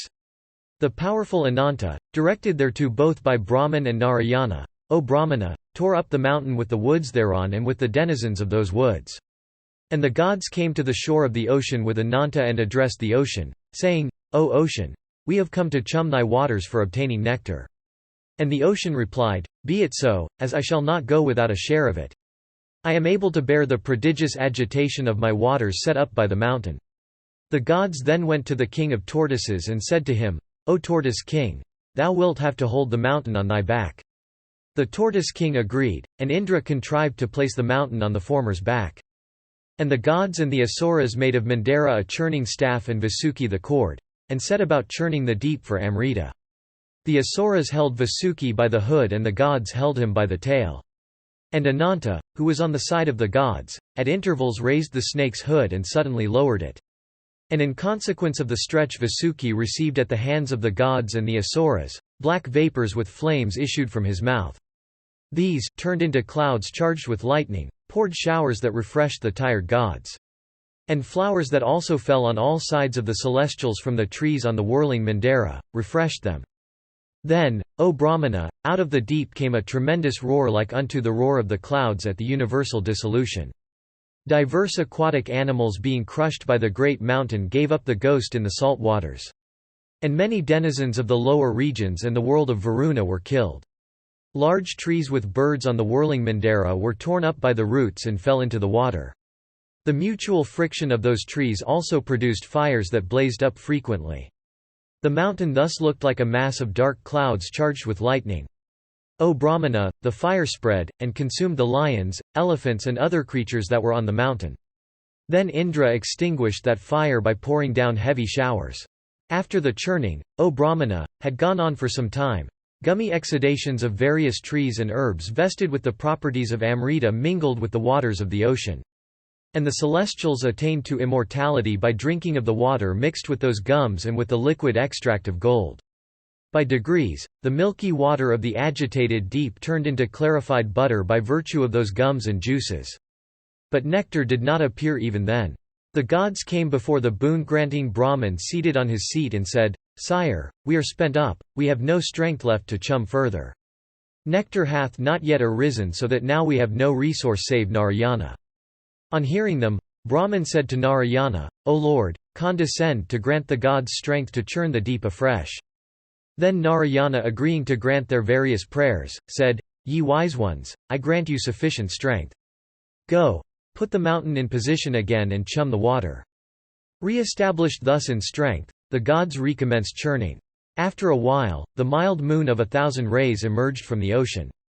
Thereafter sprung forth Lakshmi dressed in white, then Soma, then the white steed, and then the celestial gem Kaustubha which graces the breast of Narayana. Then Lakshmi, Soma and the steed, fleet as the mind, all came before the gods on high. Then arose the divine Dhanvantari himself with the white vessel of nectar in his hand. And seeing him, the Asuras set up a loud cry, saying, "It be ours." And at length rose the great elephant, Airavata, of huge body and with 2 pair of white tusks. And him took Indra the wielder of the thunderbolt. But with the churning still going on, the poison Kalakuta appeared at last. Engulfing the earth it suddenly blazed up like a fire attended with fumes. And by the scent of the fearful Kalakuta, the 3 worlds were stupefied.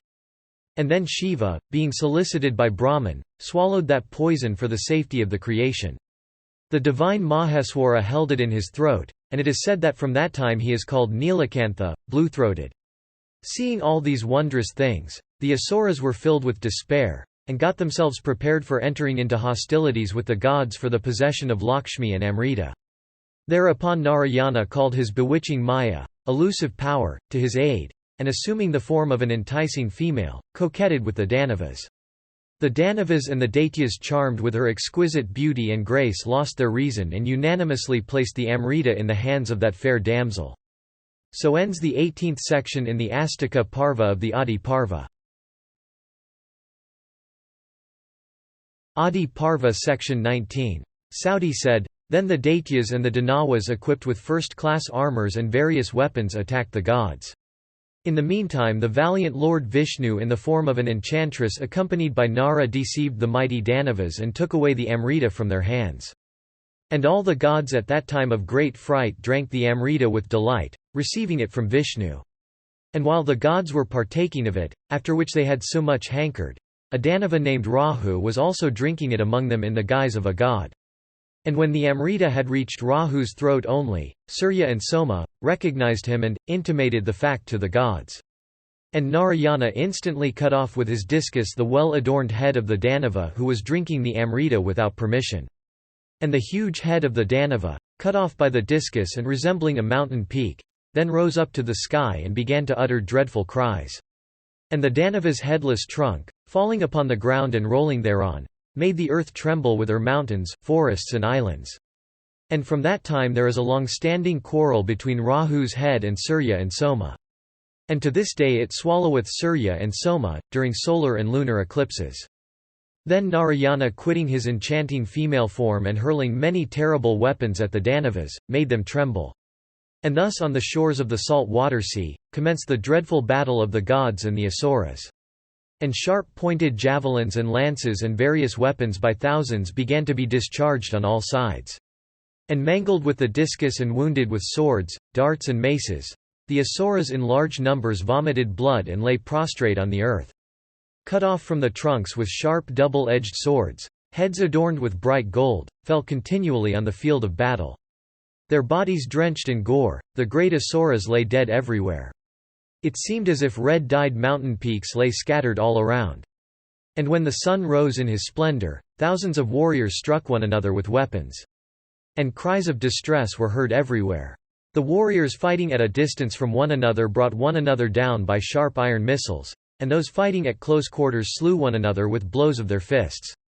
And the air was filled with shrieks of distress. Everywhere were heard the alarming sounds, cut, pierce, at them, hurl down, advance. And when the battle was raging fiercely, Nara and Narayana entered the field. And Narayana, seeing the celestial bow in the hand of Nara, called to mind his own weapon, the Danava destroying discus. And lo! The discus, Sudarsana, destroyer of enemies, like to Agni in effulgence and dreadful in battle, came from the sky as soon as thought of.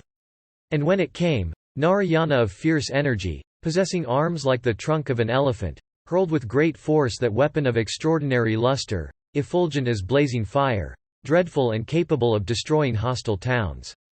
And that discus blazing like the fire that consumed all things at the end of Yuga, hurled with force from the hands of Narayana, and falling constantly everywhere, destroyed the Daityas and the Danavas by thousands. Sometimes it blazed like fire and consumed them all. Sometimes it struck them down as it coursed through the sky. And sometimes, falling on the earth, it drank their lifeblood like a goblin. On the other hand, the Danavas, white as the clouds from which the rain hath dropped, possessing great strength and bold hearts, ascended the sky, and by hurling down thousands of mountains, continually harassed the gods. And those dreadful mountains, like masses of clouds, with their trees and flat tops, falling from the sky, collided with one another and produced a tremendous roar. And when thousands of warriors shouted without intermission in the field of battle and mountains with the woods thereon began to fall around, the earth with her forests trembled. Then the divine Nara appeared at the scene of the dreadful conflict between the Asuras and the Ganas, the followers of Rudra, and reducing to dust those rocks by means of his gold-headed arrows, he covered the heavens with dust. Thus discomfited by the gods, and seeing the furious discus scouring the fields of heaven like a blazing flame, the mighty Danavas entered the bowels of the earth, while others plunged into the sea of salt waters. And having gained the victory, the gods offered due respect to Mandara and placed him again on his own base. And the nectar-bearing gods made the heavens resound with their shouts, and went to their own abodes. And the gods, on returning to the heavens, rejoiced greatly, and Indra and the other deities made over to Narayana the vessel of Amrita for careful keeping. And so ends the 19th section in the Astika Parva of the Adiparva.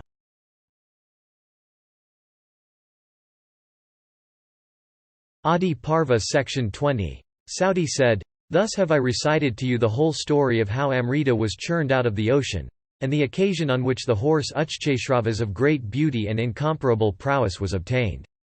It was this horse about which Kadru asked Vinata, saying, 'Tell me, amiable sister, without taking much time, of what colour Uchcheshravas is?' And Vinata answered, 'That prince of steeds is certainly white. What dost thou think, sister? Say thou what is its colour. Let us lay a wager upon it.' Kadru replied, 'Then, O thou of sweet smiles! I think that horse is black in its tail. Beauteous one, bet with me that she who loseth will become the other's slave.' Sauti continued. Thus wagering with each other about menial service as a slave, the sisters went home, and resolved to satisfy themselves by examining the horse next day. And Kadru, bent upon practicing a deception, ordered her 1,000 sons to transform themselves into black hair and speedily cover the horse's tail in order that she might not become a slave. But her sons, the snakes, refusing to do her bidding, she cursed them, saying, 'During the snake sacrifice of the wise king Janamejaya of the Pandava race, Agni shall consume you all.' And the grandsire, Brahman, himself heard this exceedingly cruel curse pronounced by Kadru, impelled by the fates. And seeing that the snakes had multiplied exceedingly, the grandsire, moved by kind consideration for his creatures, sanctioned with all the gods this curse of Kadru. Indeed, as the snakes were of virulent poison, great prowess and excessive strength, and ever bent on biting other creatures, their mother's conduct towards them, those persecutors of all creatures, was very proper for the good of all creatures. Fate always inflicts punishment of death on those who seek the death of other creatures. The gods, having exchanged such sentiments with one another, supported Kadru's action, and went away. And Brahman, calling Kasyapa to him, spake unto him these words, 'O thou pure one who overcomest all enemies, these snakes begotten by you, who are of virulent poison and huge bodies, and ever intent on biting other creatures, have been cursed by their mother. O son, do not grieve for it in the least. The destruction of the snakes in the sacrifice hath, indeed, been ordained long ago.' Saying this, the divine creator of the universe comforted Kasyapa and imparted to that illustrious one the knowledge of neutralizing poison. And so ends the 20th section in the Astika Parva of the Adiparva.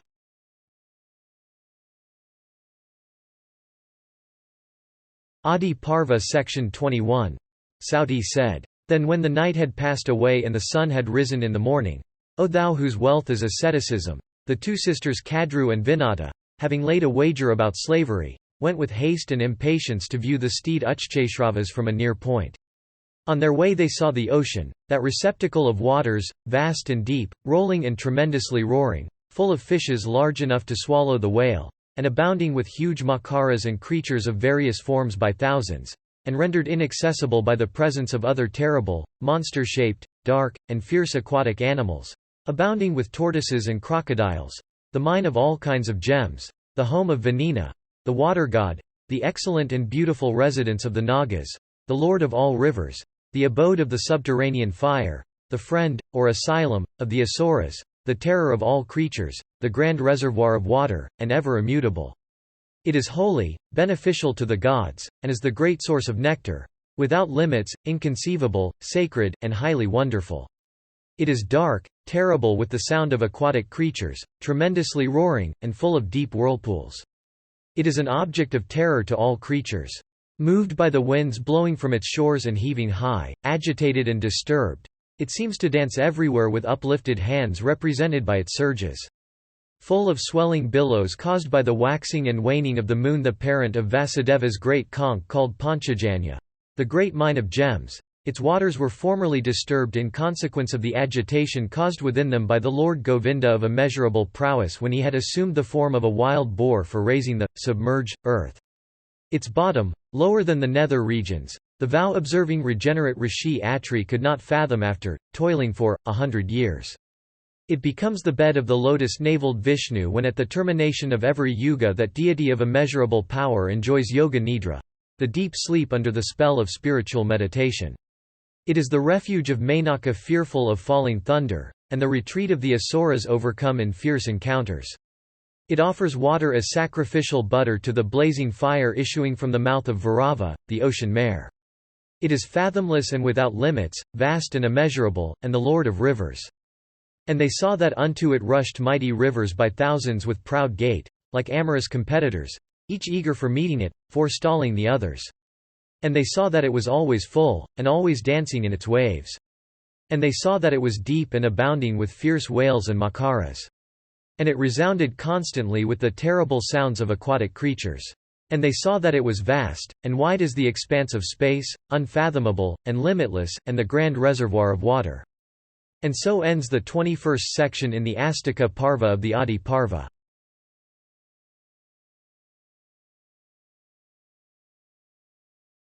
Adiparva section 22. Sauti said, "The Nagas after consultation arrived at the conclusion that they should do their mother's bidding, for if she failed in obtaining her desire she might withdraw her affection and burn them all. If, on the other hand, she were graciously inclined, she might free them from her curse. They said, 'We will certainly render the horse's tail black.' And it is said that they then went and became hairs in the horse's tail. Now the two co-wives had laid the wager. And having laid the wager, O best of Brahmanas, the two sisters Kadru and Vinata, the daughters of Daksha, proceeded in great delight along the sky to see the other side of the ocean. And on their way they saw the ocean, that receptacle of waters, incapable of being easily disturbed, mightily agitated all of a sudden by the wind, and roaring tremendously. Abounding with fishes capable of swallowing the whale and full of makaras. Containing also creatures of diverse forms counted by thousands. Frightful from the presence of horrible monsters, inaccessible, deep, and terrible, the mine of all kinds of gems, the home of Vanina, the water god, the wonderful habitations of the Nagas, the lord of rivers, the abode of the subterranean fire, the residence of the Asuras and of many dreadful creatures, the reservoir of water, not subject to decay, aromatic, and wonderful, the great source of the Amrita of the celestials, immeasurable and inconceivable, containing waters that are holy, filled to the brim by many thousands of great rivers, dancing as it were in waves. Such was the ocean, full of rolling waves, vast as the expanse of the sky, deep, of body lighted with the flames of subterranean fire, and roaring, which the sisters quickly passed over. And so ends the 22nd section in the Astika Parva of the Adiparva.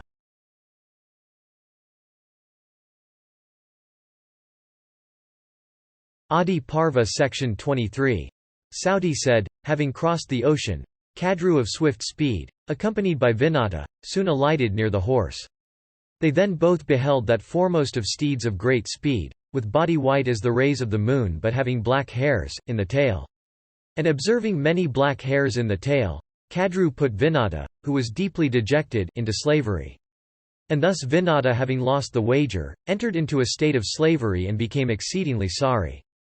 In the meantime, when his time came, burst forth from the egg without the help of his mother, Garuda of great splendor, enkindling all the points of the universe, that mighty being endued with strength, that bird capable of assuming at will any form, of going at will everywhere, and of calling to his aid at will any measure of energy. Effulgent like a heap of fire, he shone terribly. Of luster equal to that of the fire at the end of the Yuga, his eyes were bright like the lightning flash. And soon after birth, that bird grew in size and increasing his body ascended the skies. Fierce and vehemently roaring, he looked as terrible as second ocean fire. And all the deities seeing him, sought the protection of Vibhavasu, Agni. And they bowed down to that deity of manifold forms seated on his seat and spake unto him these words, O Agni, extend not thy body. Wilt thou consume us? Lo, this huge heap of thy flames is spreading wide. And Agni replied, O, ye persecutors of the Asuras, it is not as ye imagine. This is Garuda of great strength and equal to me in splendor, endued with great energy, and born to promote the joy of Vinata. Even the sight of this heap of effulgence hath caused this delusion in you. He is the mighty son of Kasyapa, the destroyer of the Nagas, engaged in the well-being of the gods, and the foe of the Daityas and the Rakshasas. Be not afraid of it in the least. Come with me and see. Thus addressed, the gods from a distance. The god said, Thou art a rishi, i.e., one cognizant of all mantras, share of the largest portion in sacrifices, ever resplendent. The controller along with the rishi wended their way towards Garuda and adored him of birds, the presiding spirit of the animate and the inanimate universe. Thou art the destroyer of all, the creator of all. Thou art the very Hiranyagarbha. Thou art the progenitor of creation in the form of Daksha and the other Prajapatis. Thou art Indra, the king of the gods. Thou art Hayagriva, the steed-necked incarnation of Vishnu. Thou art the arrow, Vishnu himself, as he became such in the hands of Mahadeva at the burning of Tripura. Thou art the Lord of the universe. Thou art the mouth of Vishnu. Thou art the four-faced Padmaha. Thou art the Brahmana, i.e., wise. Thou art Agni, Pavana, etc., i.e., the presiding deity of every object in the universe. Thou art knowledge. Thou art the illusion to which we are all subject. Thou art the all-pervading spirit. Thou art the Lord of the gods. Thou art the great truth. Thou art fearless. Thou art ever unchanged. Thou art Brahma without attributes. Thou art the energy of the sun. Thou art the intellectual functions. Thou art our great protector. Thou art the ocean of holiness. Thou art purity. Thou art bereft of the attributes of darkness. Thou art the possessor of the six high attributes. Thou art he who cannot be withstood in contest. From thee have emanated all things. Thou art of excellent deeds. Thou art all that hath not been and all that hath been. Thou art pure knowledge. Thou displayest to us, as Surya does by his rays, this animate and inanimate universe. Thou darkenest the splendor of Surya at every moment, and thou art the destroyer of all. Thou art all that is perishable and all that is imperishable. O thou resplendent as Agni, thou bummest all even as Surya in his anger burneth all creatures. O terrible one, thou resistest even as the fire that destroys everything at the time of the universal dissolution. O mighty Garuda who mow vest in the skies, we seek thy protection. O Lord of birds, thy energy is extraordinary, thy splendor is that of fire, thy brightness is like that of the lightning that no darkness can approach. Thou reachest the very clouds, and art both the cause and the effect, the dispenser of boons and invincible in prowess. O Lord, this whole universe is rendered hot by thy splendor, bright as the luster of heated gold. Protect these high-souled gods, who overcome by thee and terrified withal, are flying along the heavens in different directions on their celestial cars. O thou best of birds, thou Lord of all, thou art the son of the merciful and high-souled Rishi Kasyapa. Therefore, be not wroth but have mercy on the universe. Thou art supreme. O pacify thy anger and preserve us. At thy voice, loud as the roar of the thunder, the 10 points, the skies, the heavens, the earth and our hearts, O bird, thou art continuously shaking. O, diminish this thy body resembling Agni. At the sight of the splendor resembling that of Yama when in wrath, our hearts lose all equanimity and quake. O thou Lord of birds, be propitious to us who solicit thy mercy. O illustrious one, bestow on us good fortune and joy. And that bird of fair feathers, thus adored by the deities and diverse sections of rishis, reduced his own energy and splendor. And thus ends the 23rd section in the Adiparva of the Adiparva.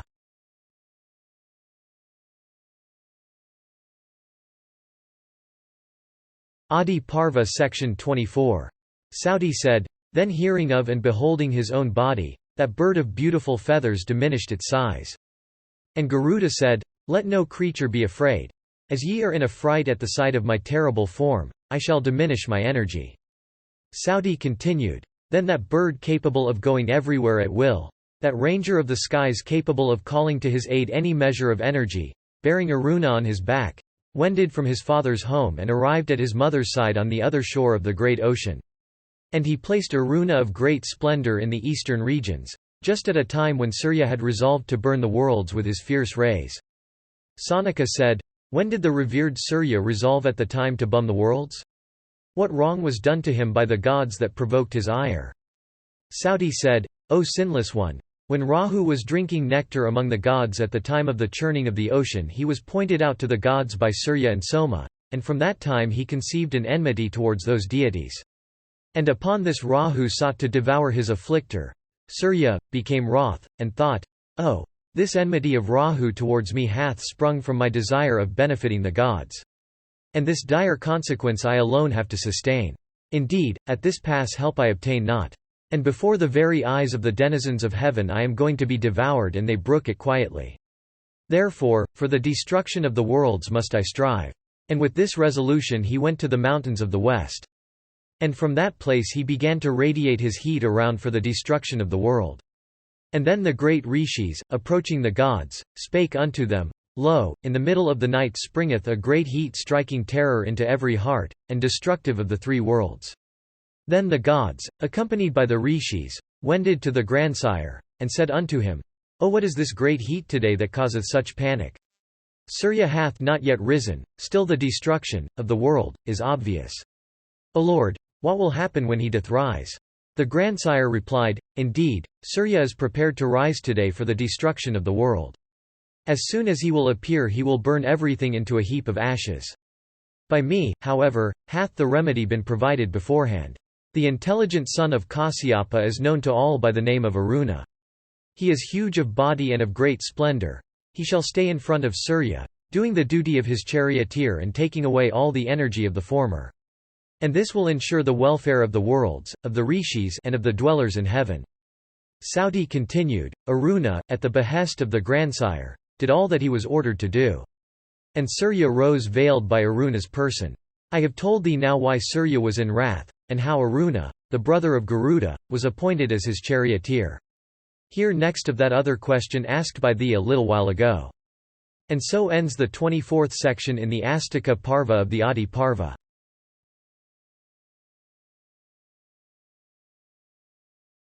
Adiparva section 25. Sauti said, Then that bird of great strength and energy and capable of going at will to every place repaired to his mother's side on the other shore of the great ocean. Thither lived Vinata in affliction, defeated in wager and put into a state of slavery. Once Kadru, calling Vinata who had prostrated herself before the former, addressed her these words in the presence of her son, O gentle Vinata! There is in the midst of the ocean, in a remote quarter, a delightful and fair region inhabited by the Nagas. Bear me thither. At this that mother of the bird of fair feathers bore, on her shoulders, the mother of the snakes. And Garuda also, directed by his mother's words, carried, on his back, the snakes. And that ranger of the skies born of Vinata began to ascend towards the sun. And thereupon the snakes, scorched by the rays of the sun, swooned away. And Kadru, seeing her sons in that state, prayed to Indra, saying, I bow to thee, thou lord of all the gods. I bow to thee, thou slayer of Vritra. I bow to thee, thou slayer of Namuchi. O thou of 1,000 eyes, consort of Sakhi. By thy showers, be thou the protector of the snakes scorched by the sun. O thou best of the deities, thou art our great protector. O Purandara! Thou art able to grant rain in torrents. Thou art Vayu, the air, the clouds, fire, and the lightning of the skies. Thou art the propeller of the clouds, and hast been called the great cloud, i.e., that which will darken the universe at the end of Yuga.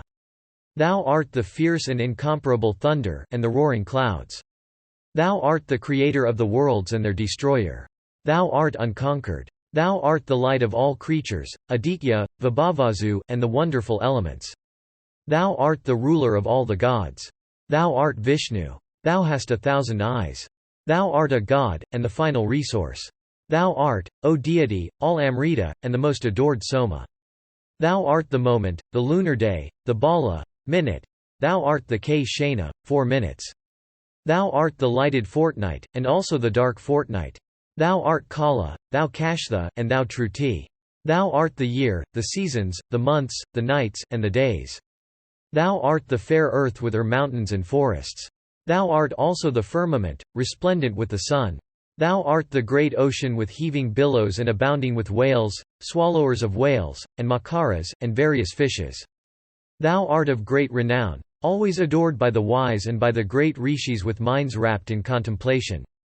Thou drinkest, for the good of all creatures, the soma juice in sacrifices and the clarified butter offered with sacred invocation. Thou art always worshipped at sacrifices by brahmanas moved by desire of fruit. O thou of incomparable mass of strength, thou art sung in the Vedas and Vedangas. It is for that reason that learned brahmanas bent upon performing sacrifices, study the Vedas with every care. And so ends the 25th section in the Astika Parva of the Adiparva.